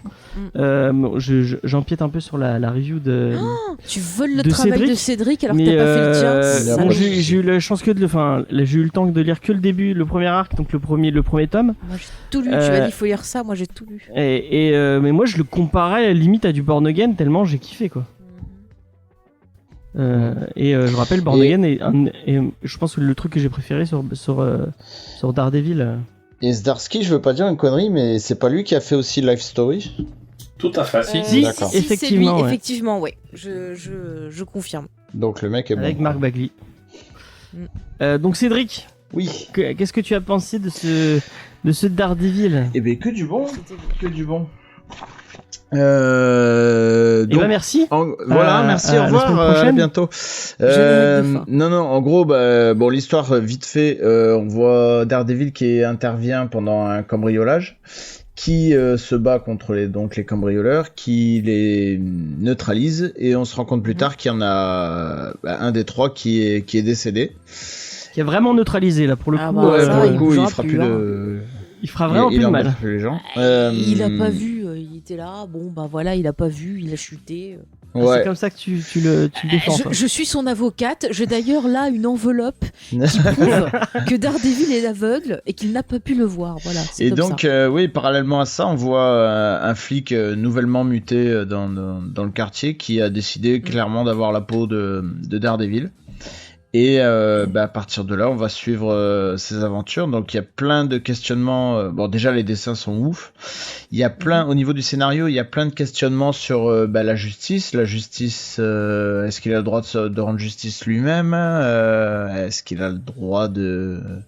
Alors déjà au début, il va enquêter parce qu'il est persuadé qu'il n'a pas vraiment tué le cambrioleur. Donc il va soupçonner des gens on va se rendre compte qu'ils vont être innocents, donc il va vraiment se poser des questions sur est-ce qu'il l'a fait, est-ce qu'il l'a pas fait, est-ce qu'il a le droit de le faire ou pas, est-ce qu'il faut qu'il s'arrête ou pas. La justice donc des hommes et la justice de Dieu, ça c'est un peu un terme récurrent dans Daredevil quoi. Et du coup il y a tout ce questionnement, il y a beaucoup de passages où Daredevil n'apparaît pas et où on voit juste Matt Murdock. Ce que j'ai trouvé super intéressant, c'est qu'on n'oublie pas aussi l'alter ego, quoi. Je pense qu'il y a un truc qui est intéressant à soulever, c'est que c'est Matt Murdock qui a été brisé parce que dans le run d'avant, je l'ai pas lu, mais d'après ce qu'on en lit des retours, c'est qu'il a été longtemps, il a plus été Matt Murdock pendant longtemps. Il a été en convalescence parce qu'on lui a brisé, apparemment on lui avait brisé tous les os. Et il a dû et vraiment là c'est le retour de Matt Murdock dans le costume Mais du coup ça de l'homme sans peur quoi. C'est là où je voulais en venir aussi, c'est que moi, je suis carrément un nouveau lecteur de Daredevil. J'ai lu Born Again, mais il y a très longtemps et j'en ai pas beaucoup de souvenirs. J'ai rien lu d'autre et c'est super accessible et c'est super prenant. Ouais. On n'est pas perdu et vraiment c'est une histoire super intéressante à suivre, quoi. Après, il y a des passages super intéressants. Il y a des passages assez verbeux, mais pas gênants. Par exemple, dans le 8e chapitre, il est invité à un repas de famille et il se rend compte que la famille chez qui il va, c'est une famille de mafieux, quoi. Et il y a tout un débat où chacun expose sa façon de voir les choses, le crime, les quartiers, tout ça. Et c'est vachement intéressant. C'est jamais pénible à lire. Et non, c'est vachement bien, ouais. C'est vachement intéressant. Je sais pas si, je pense qu'il l'a vu. Je sais pas si Zdarsky, si Chip a vu la série télé. Mais moi, c'était bien Zdarsky, tu vois. Je pense qu'il l'a vu et vraiment j'ai vu des liens avec la série télé Daredevil notamment. J'allais le dire, je trouve que dans la façon, même dans le dessin, dans la façon dont les cases sont construites, dans la façon dont le personnage aussi va s'exprimer, j'ai beaucoup pensé à la série télé aussi et je me suis dit, les gens qui ont découvert le personnage via la série télé, je pense que ils vont se retrouver dedans. En plus, il y a les personnages qui ont des fois, parce qu'on sans trop spoiler, il y a le Punisher et plusieurs autres personnages donc qui sont aussi apparus dans les séries télé qui vont apparaître. Bon, il y a pas de portière. Il y a pas de portière, mais il y a Fisk et Fisk est assez on retrouve vraiment le Fisk que j'aime qui est glaçant d'ailleurs, qui est devenu maire de Gotham, maire de New York. Il y a un truc vachement intéressant aussi de l'écriture de Zdarsky, c'est que bon, déjà l'histoire se suit bien et il y a un sens du cliffhanger. Ouais. C'est-à-dire que moi je le lisais, c'était tard le soir en revenant du boulot, je me disais bon allez j'en lis un et puis voilà. Et en fait arrivé à la fin j'étais obligé de lire la suite, j'en lisais 3-4 d'affilée, quoi. Et c'est super bien écrit à ce niveau-là, ouais. Ouais, mais il a un bon sens du découpage, c'est dynamique, on s'ennuie jamais. Non, vraiment. Puis je trouve qu'il utilise bien. Tu vois, quand tu connais un peu l'histoire de Daredevil, te retaper un peu tous les flashbacks sur sa vie et tout, ça pourrait être chiant. Mais je trouve qu'il les utilise bien parce qu'à chaque fois, c'est mis en parallèle avec autre chose et ça permet d'introduire également les thématiques qui sont qui sont liées au personnage. Donc, comme tu l'as très bien dit justement, à quel moment la frontière entre justice et vengeance. Il y a plein de trucs comme ça qui sont liés autour. Et du coup, ça permet de se prendre ces flashbacks de façon plutôt intelligente et ça passe très très vite. On n'est pas là à se dire « Oh, j'en ai marre, encore le truc. Ah oui, c'est pris son machin, un accident, nanana. » Je sais pas si vous allez être d'accord avec moi. Avec toi, oui, je suis d'accord avec moi-même. Putain, je sais plus parler. Je sais pas si vous allez être d'accord avec moi, et notamment G et Dramout je sais que Dramout a lu plus de Daredevil que nous, mais il y a un truc que j'aime beaucoup chez le personnage de Daredevil. Donc c'est un personnage qui est qu'on pourrait très mettre en parallèle avec Batman, puisque ils sont tous les deux humains. Au final, Daredevil, à part son sens radar, il a pas grand chose de plus au niveau des pouvoirs. Il a une canne. C'est vrai qu'il a un lasso canne. Et ça, c'est important. Et c'est important. Mais moi, je pense qu'il est encore plus le héros sur le fil de la frontière entre le bien et le mal, et vraiment, moi, quand je lis du Daredevil, j'ai vraiment qu'il est toujours à un cheveu de partir vers le mal. Mais tu vois le contexte social aussi, à un moment, tu vois, t'as le flic qui dit ah mais c'est une menace et tout, puis tu vois en fait les gens qui vont le soutenir. Oui, et puis le fait qu'il soit dans ce quartier de Hell's Kitchen, qui est un quartier malfamé, où ça a l'air compliqué de vivre et tout.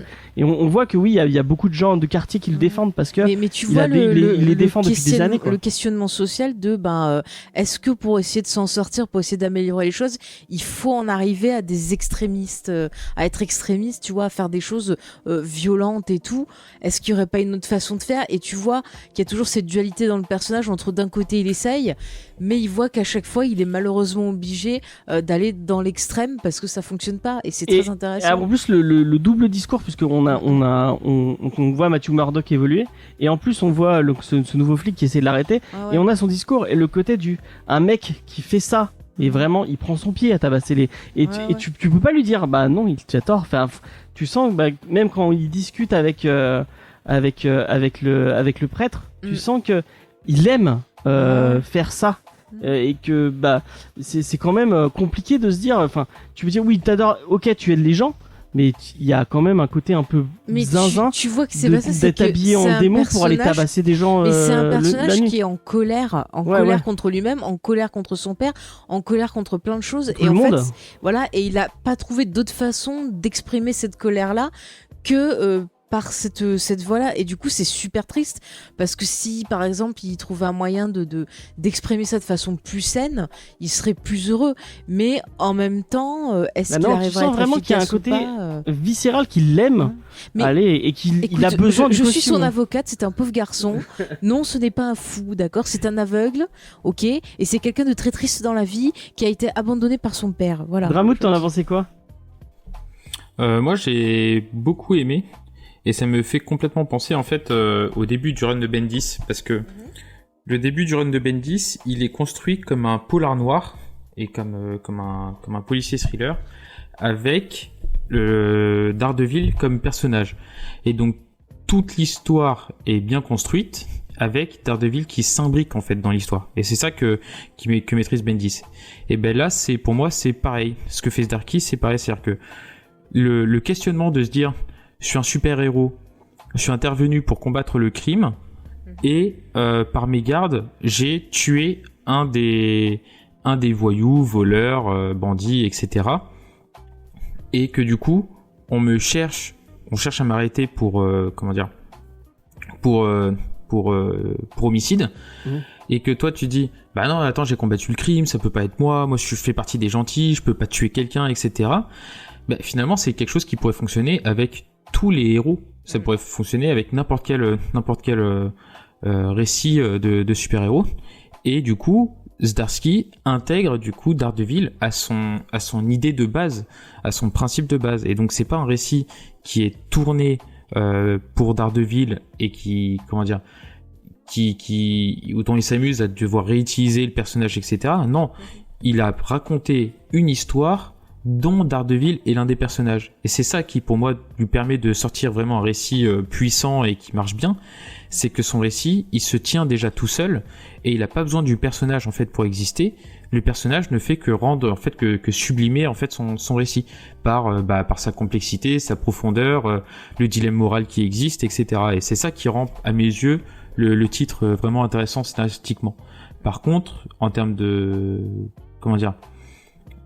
en termes de dessin, je trouve que le travail de Keketo est énorme. C'est-à-dire que moi, je n'avais pas souvenir d'avoir lu quelque chose avec lui au dessin, et c'est juste fou en termes de détails, de traits sur les personnages, les expressions.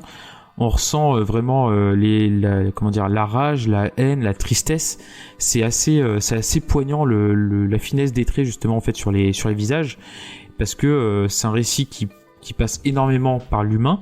L'humain est beaucoup plus, l'aspect humaniste est beaucoup plus important sur le récit, et donc un récit humaniste passe forcément par des expressions qui vont être assez franches et qui vont être compréhensibles facilement.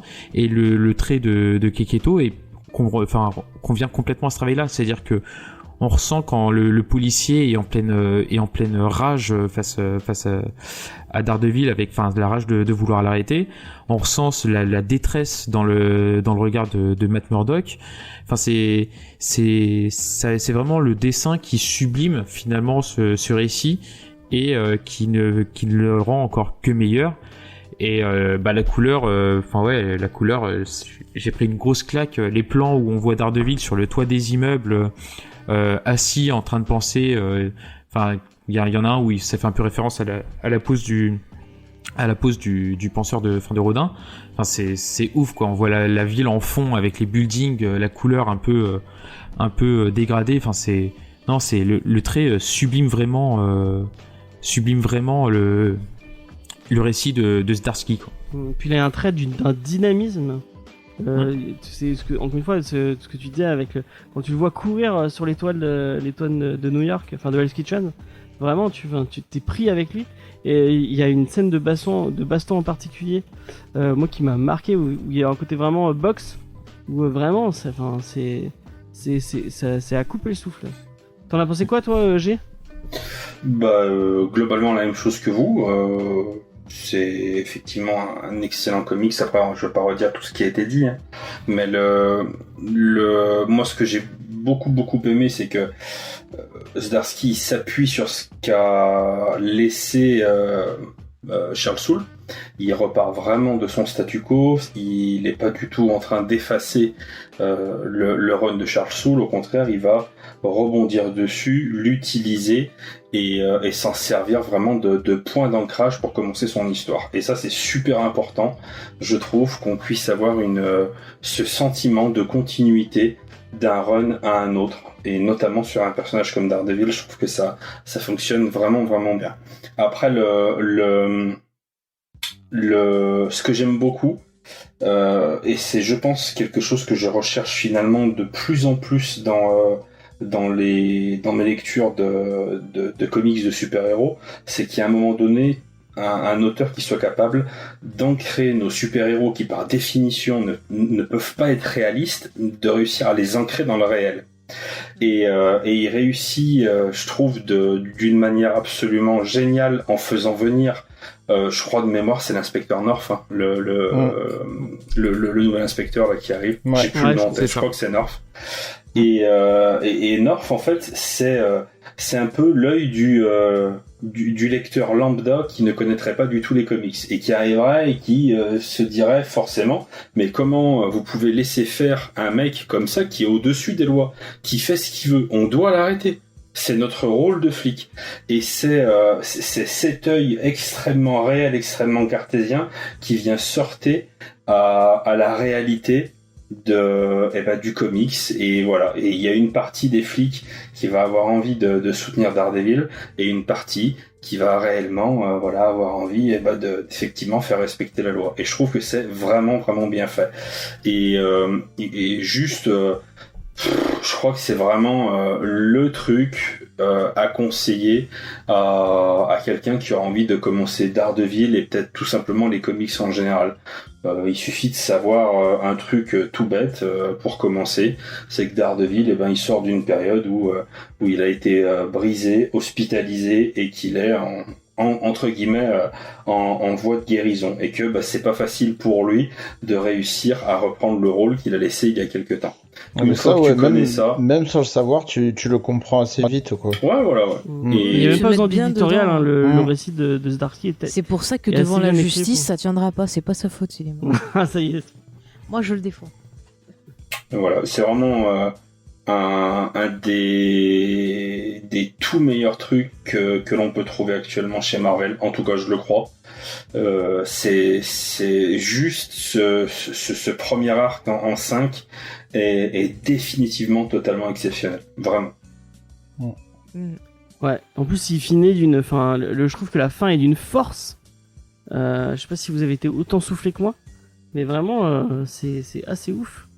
Donc vraiment, et jetez-vous sur ce premier tome qui est vraiment. Vous savez que pendant le confinement j'ai été difficile, j'avais du mal à rentrer. Là, vraiment, j'ai été agréablement surprise. Vous voyez, j'ai pas râlé. Donc, chers auditeurs, c'est que c'est un signe de qualité, il faut le dire. Ça a réussi à me distraire, donc foncez. Ouais, vraiment un très très très très très bon titre. Et pour appuyer un peu ce que tu disais, je trouve que faire intervenir Punisher dans le récit, alors qu'il y avait déjà une question du est-ce que Daredevil est au-dessus de la loi et est-ce qu'il est pas, il est dans son bon droit dans ce qu'il fait. Est-ce qu'il va pas trop loin? Je trouvais ça vraiment intéressant. C'est ça apporte le récit encore un peu plus loin et vraiment je trouvais ça cool.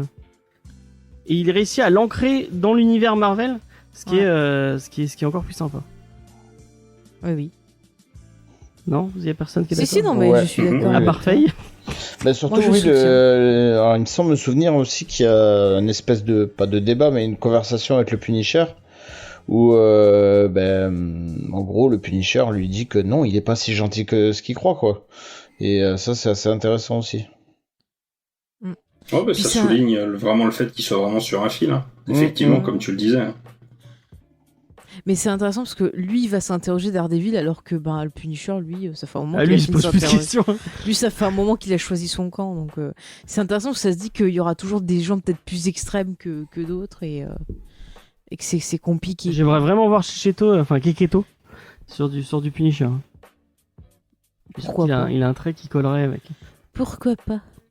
avec ce titre. Et je l'avais dit dans les news la semaine dernière, mais il est nominé dans les meilleures séries au Eisner Award. Bah écoute, c'est mérité. Et c'est pas volé, hein. Franchement, c'est pas volé. Non. Et juste petite précision, parce que c'est vrai que j'en ai discuté en off avec G avant, la couverture, pour les gens qui posent la question, parce qu'il y a peut-être des gens aussi qui voient les dessins de couverture qui doivent se dire tiens, ça a l'air un peu space. Les couvertures de Tedesco ne sont pas représentatives de ce qu'il y a à l'intérieur. Mais elles sont super belles, je trouve, pour autant. Ouais, non, mais elles sont super belles, elles ont un style assez spécial. Mais c'est que du coup, c'est vrai qu'il y a des gens qui peuvent, ils peuvent se fausser l'idée de commencer à l'intérieur, parce que finalement, même dans toutes les annonces un peu qu'il y a eu sur le titre, il y a eu très peu de pages d'intérieur qui ont été mises en avant, que ce soit par les sites de news FR ou par Panini. Donc du coup, il y a pas forcément beaucoup de gens qui ont pu se faire une idée de commencer à l'intérieur. Pourtant, il y a des splash pages qui sont vraiment exceptionnels. Hein. Oui. Ouais, c'est vraiment, moi j'ai été soufflé par Keketo. Vraiment une très belle bifle, comme disait G tout à l'heure. Je pense qu'on a fait un peu le tour, à part dire achetez-le. Vraiment un très très bon. Et je peux peut-être, pour les gens qui se demanderaient, vous dire quand c'est qu'il sort. Je crois que c'est fin juin. C'est le 24 juin. Voilà, merci beaucoup. Pour 17 euros. Pour 17 euros, franchement, 17 euros, ça les vaut, on est d'accord. Panini a fait pire. Franchement, oui, ça va. Pas mieux. Ah oui, non, ça les vaut. Oui. Donc très bonne découverte. Et je m'excuse auprès de G et de Dramo qui voulaient le découvrir en physique apparemment. Mais bon. Mais je pense qu'en physique ça doit être encore plus beau. Ouais, effectivement. Donc j'aurais vraiment gâché un peu la lecture. Ah non, ça l'a juste devancé un tout petit peu. Et je vais partir sur le 100%, c'est sûr. Et il en faudra pas beaucoup le jour où ça sortira en Deluxe pour que j'y aille dessus, parce que vraiment ça le mérite. Je sais pas si ça sortira en Deluxe. Non, un jour ou l'autre. Ça finit toujours en Deluxe, ces histoires. Je kifferais moi en tout cas. Faut pas être pressé. Mais ouais, mais c'est une belle claque. Et moi de toute façon, je pense que j'aurais sauté dessus, comme je suis en période à lire du Daredevil. De toute façon, je me suis dit que 2020 serait l'année de Daredevil. Du coup, j'aurais fini dessus à un moment ou à un autre. Voilà, on a fait le tour. On va passer au reco culturel de la semaine, et comme chaque semaine, je ne sais pas qu'est-ce que je vais vous recommander. Je vais attendre, je vais réfléchir pendant que Cédric donne la sienne. Alors oui. Cédric, qu'est-ce que tu nous recommandes cette semaine? D'habitude, j'essaye de pas parler de comics dans ma reco parce qu'on fait que ça pendant l'émission. Mais là, j'en ai pas d'autre chose que de comics. Juste un run qui, je trouve, qui est un peu oublié, qui est encore en cours de publication chez Urban. C'est le run de Williamson sur Flash, donc Flash Rebirth, qui est, je trouve, peut-être la meilleure, voire ou la deuxième meilleure série à peu près du Rebirth. Je trouve que c'est génial. Il a posé des concepts. Alors on a eu Jeff Jones sur Green Lantern qui a développé l'univers en faisant les Red Lantern, les Orange Lantern et tout ça. Et Williamson est en train de faire pareil sur Flash avec la Force Véloce et des nouvelles forces. J'en dis pas trop non plus. Et il pousse les concepts et j'espère que ces concepts seront repris, vont rentrer dans l'univers Flash complètement, parce que il y a vraiment matière à s'amuser avec ça, et c'est vraiment super bien quoi. Et en plus, au-delà de ça, il arrive à intégrer toutes les contraintes qu'il a eues, parce que Flash c'est quand même un personnage important, surtout dans le Rebirth. Donc il y a eu le DC Universe Rebirth de Jones avec le retour de Wally West, et il arrive à intégrer ça, il arrive à intégrer Infinite Crisis. Il est arrivé à intégrer le croisement avec l'univers Watchmen dans le badge. Donc il intègre toutes les contraintes qu'on lui demande, et en plus, au-delà de ça, il fait une histoire vraiment super intéressante. Et du coup, lisez Flash. Déjà, si vous aimez Flash, le personnage, lisez ça. Voilà. Ok, merci beaucoup. Est-ce que tu as une reco culturelle à nous donner? Putain, j'en ai pas énormément. Je suis désolé, j'en ai pas beaucoup. Si ce n'est. Immortal Hulk. Non, pas Immortal Hulk. Non, le Hal Jordan Green Lantern tome 1. Voilà, j'attends le tome 2 avec impatience, comme on le disait tout à l'heure. Je l'ai depuis cet après-midi aussi. Et j'espère normalement cette semaine pouvoir le récupérer. Et voilà, j'ai été soufflé par le tome 1 et voilà, honnêtement, même si vous n'aimez pas forcément Grant Morrison comme moi, je pense que ça peut vous surprendre. Et d'ailleurs, on a parlé, je sais pas si t'as écouté le dernier Comics Discovery, mais on a parlé de ta vidéo dedans. Et on a posé la question que tu te posais autour de, j'ai oublié le nom du personnage, à Mathieu, qui n'était pas d'accord avec, enfin bref. Je te laisse écouter, tu me diras ce que tu en penses. Non, c'est pas qu'il était pas complètement d'accord, c'est que il avait pas remarqué autant que toi cette analogie. Bah comme nous en fait, on n'avait pas, avant que tu le dises, on n'avait pas. Bah c'est aussi alors pas forcément sur ce titre-là, et c'est pas forcément pour justifier ce que j'ai dit, on s'en fout, il y a pas de, il y a rien de tout ça, mais je trouve, et justement parce que je viens de lire All Star Superman, qui est aussi de Grant Morrison, et définitivement ce mec il réussit à cacher tout un tas de petits trucs dans ses dans ses comics, dans ses pages, dans ses cases, et il y a plein de trucs qui peuvent être soumis à interprétation, à réflexion, à débat, et c'est définitivement un auteur qui m'embête beaucoup, que je trouve peu évident à manier, mais qui est vraiment génial. C'est un peu ce que disait Mathieu en fait, qu'il y avait moyen d'interpréter tout ce que tu voulais qu'il y avait la matière à interpréter des trucs dans l'écrit de Morrison. Et on vous conseille fortement d'aller regarder cette vidéo sur Green Lantern de Morrison de G, et l'émission que tu as fait sur Huntress. Et je dis pas ça parce que tu parles de l'émission qu'on a fait ensemble sur merde, j'ai oublié. Green Arrow, Emerald Twilight. C'est vrai, voilà, exactement. Faye, est-ce que t'as une petite reco culturelle?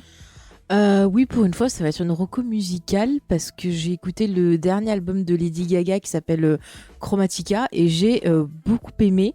Vraiment, les titres, ils sont super accrocheurs, on rentre bien dedans, ça fait bouger. Il y a toujours des textes forts. Enfin, c'est vraiment c'est une artiste que j'apprécie beaucoup parce qu'elle arrive à avoir différents niveaux dans sa musique. Elle arrive à faire passer beaucoup de choses tout en te divertissant en quelque sorte. Et j'ai beaucoup aimé. Déjà, j'avais bien aimé le single qu'elle avait sorti, donc le premier single qui était Stupid Love, qui était plutôt dansant sympa. J'ai beaucoup aimé dans celle que j'ai retenue, la chanson 911, qui a un texte qui est plutôt fort. Et voilà, je conseille quand elle parle que sa plus grande ennemie c'est elle. Enfin, il y a plein de choses comme ça qui me touchent. J'aime bien son duo avec Ariana Grande, Rain on Me, qui est sympa. Il y a un duo avec Elton John aussi qui est plutôt cool. Donc vraiment, je le conseille. C'était mon petit plaisir du week-end. Donc voilà, Lady Gaga, que j'aime beaucoup. Ok, merci beaucoup. De rien. Dramout, est-ce que tu aurais une reco culturelle à nous partager? Je vais sortir des sentiers battus, parce qu'au début je partais sur un comics, puis je me suis dit, comme l'a dit Cédric, c'est vrai qu'on parle comics, donc autant parler d'autre chose. Je vais conseiller une revue culinaire qui s'appelle 180 degrés, et qui est un magazine assez complet avec beaucoup de portraits, par exemple de gens qui travaillent dans la cuisine, que ce soit au niveau d'agriculteurs, éleveurs, etc., comme des cuistots, avec à chaque fois des beaux reportages et des belles interviews sur une vraie sur une vraie passion et sur une vraie vision de chacun qui a la cuisine, et avec énormément de recettes très intéressantes de saison. Et bon, pour les passionnés de cuisine, je trouve que c'est la meilleure revue qui existe en fait vraiment sur le monde culinaire et sur tout ce qui l'entoure. Et c'est super intéressant. Toi, c'est pour moi et pour Cédric. Ah là, c'est noté, ouais. Je la connaissais pas.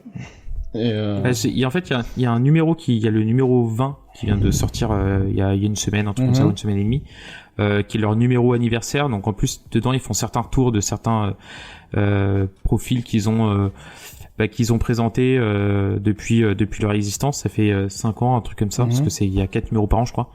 Et c'est vraiment super bien tourné, parce que c'est à la fois une approche très simple, et en même temps ça donne ce que chacun a comme vision de la cuisine et que c'est pas que juste je suis éleveur ou quoi que ce soit. C'est aussi comment la personne perçoit comment elle cuisine, qu'est-ce qu'elle cherche, qu'est-ce qu'elle veut faire, etc. Et c'est ça qui est assez intéressant, sans être toujours dans le discours local, produit, etc. Ouais. C'est de voir comment les gens abordent, et c'est ça qui est intéressant, de voir que certains chefs vont l'aborder de manière un peu, on va dire scientifique, à essayer de comprendre ce qui se passe chimiquement, par exemple quand ils font la cuisine. D'autres seront plus orientés dans le voilà, dans les goûts, dans la recherche du goût, etc. Donc c'est ça qui est passionnant. Et voilà quoi. Et en étant gros fan de cuisine, je me suis vraiment retrouvé dedans.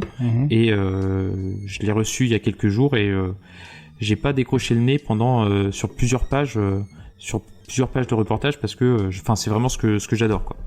D'accord. Ça, c'est combien si c'est pas indiscret? Ça va. Alors, le numéro anniversaire, il fait 20 pages, il est assez épais. C'est un beau petit bébé, ça existe aussi en numérique.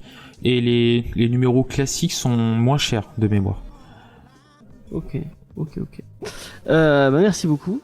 Et pour finir sur la cuisine, je suis Team Adrien pour la finale de Top Chef, normalement qui est cette semaine. Même si malheureusement il va perdre, mais bon. Mais tout le monde est Team Adrien de toute façon. Ouais. Moi j'aime bien. Il y a pas un mec qui est pas Team Adrien. Moi, je m'en fous. Moi j'aime bien David. Non, en fait, James, il m'avait dit que t'avais rejoint mon camp des anti-David. Non, mais je m'en fous en fait, c'est pour l'embêter. Ça, non. T'as râlé sur le fait. Merde, il a fait quoi la semaine j'ai râlé dernière? sur le fait qu'il était pas sympa avec le petit là qui avait qu'un œil là. Ah oui, Alors parce que qu'ils étaient dans la même ah oui, équipe quand ils ont au fait le début. Paris-Brest. Alors qu'il est bête parce que en termes de stratégie, ça aurait été plus intéressant que le petit œil en finale, comme ça il était sûr de gagner. C'est vrai. Que... Il a pas vu Game of Thrones. Ouais, mais ça aurait été pourri. Franchement, une finale Mallory et David, ça aurait été mais nul à chier. stratégiquement, tu veux gagner, voilà. Non, mais Même si en vrai, on sait tous que David va gagner, puisque Adrien il est beaucoup trop. Mais de toute façon, James, je te l'ai dit, c'est truqué, ça se voit. Mais non, c'est pas truqué. Mais arrête, à chaque fois que je t'ai prédit des trucs, non, c'est mais arrivé. toutes les finales de Top Chef, c'est les mecs qui font le plus simple truc qui gagnent. Parce qu'il faut mais plaire à 100 personnes. Depuis le début, c'est Rémi sans famille, ils font le pathos à fond. Ouais, en plus, ouais. Non, mais en plus, le but du jeu, c'est de plaire à 100 personnes. Donc c'est les plus simples qui vont gagner à chaque fois. Mais c'est truqué, ils choisissent qui va être le méchant. En tout cas, Adrien est génial, vraiment. Mais c'est pareil, je suis sûr que le mec il joue un rôle, arrête. Et puis moi, ça me fait plaisir que Chebes s'est fait défoncer même en demi-finale. C'est bien fait pour sa gueule. Voilà, bref, on a fini le point Top Chef. Par contre, le mec à lunettes, là, je sais pas son nom, là, le coach à lunettes. Il y en a deux, il y a Perret et Saran. Ah merde. Saran, le meilleur coach. Voilà, lui, il est bien le petit, il avait bien aidé, quoi. Il était gentil, alors que les autres, je les trouve hautains. Et moi, j'aime pas ça. Non, mais le meilleur coach, c'est Saran. Il y a pas à tortiller. Lui, j'irai manger dans son resto parce qu'il a des valeurs. Ouais. Les autres, j'irai pas, voilà. Enfin bref, c'est pas la question. Bon. Moi, Marocco culturel, ça va être un mea culpa. Je fais un mea culpa auprès de Faye. Je m'excuse puisque pendant. Mais on va en parler dans le. Mais je peux en parler maintenant. Vas-y, j'aime bien quand tu dis que j'ai raison. J'ai rematé The Good Place donc de Michael Schur. J'avais regardé une saison et demie et je m'étais dit ah non c'est trop. C'est pas pour moi, la série ne me plaît pas.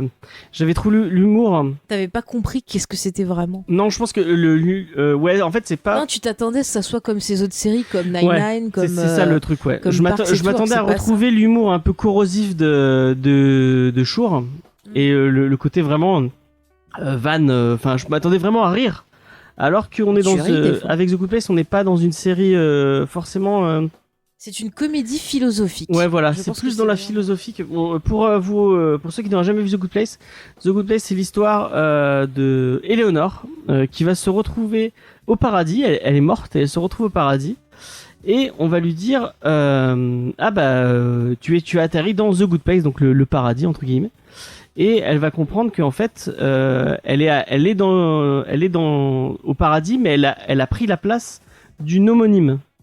Et du coup en fait elle n'est pas à sa place vraiment au paradis et il va y avoir tout un délire un truc philosophique. En fait chaque épisode va vous poser un dilemme moral et vous démontrer un truc philosophique en particulier et toute la série est une espèce de voyage qui vous est N'en dis pas trop, on va en parler mieux dans Geek Conseil parce que tu vraiment, j'ai été soufflé par cette série et la fin est vraiment très très bien. Mais c'est une très belle série, très spirituelle, qui vous parle de la vie en général, qui vous parle de plein de choses. Je sais pas si je la conseillerais à tout le monde, mais si vous aimez l'humain, si vous aimez vous questionner un peu sur qu'est-ce que l'humain, qu'est-ce que le bon et qu'est-ce que le mauvais. Non, mais moi je dirais si vous vous sentez pas bien, il faut la voir, ça vous fera du bien. Non, parce que et c'est vrai que c'est une série très feel good qui vous fera beaucoup de bien et qui aborde des thématiques vraiment intelligentes et d'une façon très très intelligente. Et avec un casting vraiment très cool, et notamment Kristen Bell, donc qui jouait Véronica Mars dans Véronica Mars. Et qui moi, hein, j'ai un véritable crush pour cette actrice. C'est la sœur de la Reine des Neiges. C'est effectivement. Moi, j'ai un vrai crush pour Kristen Bell que je trouve génialissime. Elle est malicieuse, elle est pétillante, elle est géniale. Ted Danson, il est très bien aussi dedans. Et Ted Danson est super bien, ouais, effectivement aussi dedans. Mais vraiment une super série qui est sur Netflix. Si vous avez l'occasion. 4 saisons. 4 saisons de 20 épisodes. Ouais, ça dépend les saisons. Ouais, ça dépend tout. Enfin bref, allez-y, mangez-en, c'est génial. On a fait un peu le tour. Et là, tu vois Jane the Virgin aussi. Et je suis en train de voir Jane the Virgin, mais j'apprécie un peu moins que. Non, mais tu as vu la puissance de Rogelio. C'est vrai. On peut le dire à nos auditeurs. J'aime bien le côté parodie télénovela, c'est assez rigolo. Mais après, je sais pas si je materai en entier. Ah, mais rien que pour Rogelio. On s'en fout des autres persos aussi, c'est lui qui compte. Donc, je vais finir avec 2-3 petits trucs. Déjà, on a sorti un Rocco BD sur les X-Men en parallèle de notre émission sur House of Six, Power of Ten, où j'ai demandé à plusieurs personnes. D'ailleurs, j'avais demandé il a commenté. J'avais demandé à G et il m'a dit ah mais non, moi je veux parler de Hulk. Et j'ai eu peur de me dire, est-ce que cette private joke autour de Hulk, les gens vont la comprendre ? Et donc je me suis dit, bah non, ils vont pas la comprendre, donc c'est pas grave. Hein. Fais une spéciale Hulk. J'ai l'impression que thématiquement, ça a l'air de plaire aussi. Faites une spéciale Hulk. Pourquoi pas. Quand j'aurai lu le Hulk de Peter David, je ferai ça. Ok, et je parlerai des X-Men. D'accord. Avec plaisir. Quel enfoiré. Donc allez voir ce Rocco Comics qui est vraiment cool avec des gens talentueux et sympathiques comme Julie Nico. D'ailleurs on n'a pas parlé de Julie Nico, Cédric ? Non, pour une fois non. Ouais, voilà, on l'aura fait comme ça. Mais t'as réglé le problème de... Oui, j'ai réglé le problème de Nico que je ne remercie pas. Puisque c'est pas de sa faute. Il te fait une vidéo, t'es même pas content. Mais c'est pas vrai ce garçon. Non, mais il y avait un problème de décalage de son. Son fichier était et je sais pas pourquoi. On a eu des problèmes, mais j'ai réussi à le régler finalement. Donc ouais. Ça, c'est parce qu'on a eu un coup de chance et du coup l'univers a compensé. Effectivement. Voilà. Peut-être. C'est peut-être pour ça. Donc allez voir ça. Un autre truc, comme je l'ai dit au début, on va commencer à diffuser donc les émissions sur Twitch pour toucher un nouveau public. Et je pense que à partir de cette émission aussi, je vais essayer de vous les diffuser en avant-première sous Twitch pour pouvoir discuter avec vous en même temps. Donc a priori, je pense que soit le mardi, soit le mercredi vers 21h. Et Faye en face n'est pas d'accord, mais c'est pas grave, je le fais quand même. Donc soit le mardi, soit le mercredi à 21h. Après vous pourrez l'écouter si vous avez pas envie d'écouter là, ce sera dispo après plus tard sur les flux RSS et sur YouTube. Qu'est-ce que je voulais dire ? Au revoir, oui. Allez checker la chaîne de G et la rubrique geek. Est-ce que vous avez une date pour la prochaine rubrique geek ou pas du tout ? Pas du tout, globalement ça devrait être fin juin, mais on a encore rien calé. D'accord. Et on a hâte d'écouter ça. Merci Cédric. Merci à vous. Merci Faye. Oui. Oh, en fait, je préfère quand t'es pas là. T'es moins chiante. Merci G, merci Dramout. Merci à toi. Merci à toi. Et sachez que vous pouvez nous retrouver sur tous les réseaux sociaux, Facebook, Twitter et Instagram, et vous pourrez retrouver toutes le Discord si vous avez envie de discuter avec nous. Et aussi vous pourrez retrouver toutes nos autres productions sur jamesfay.fr.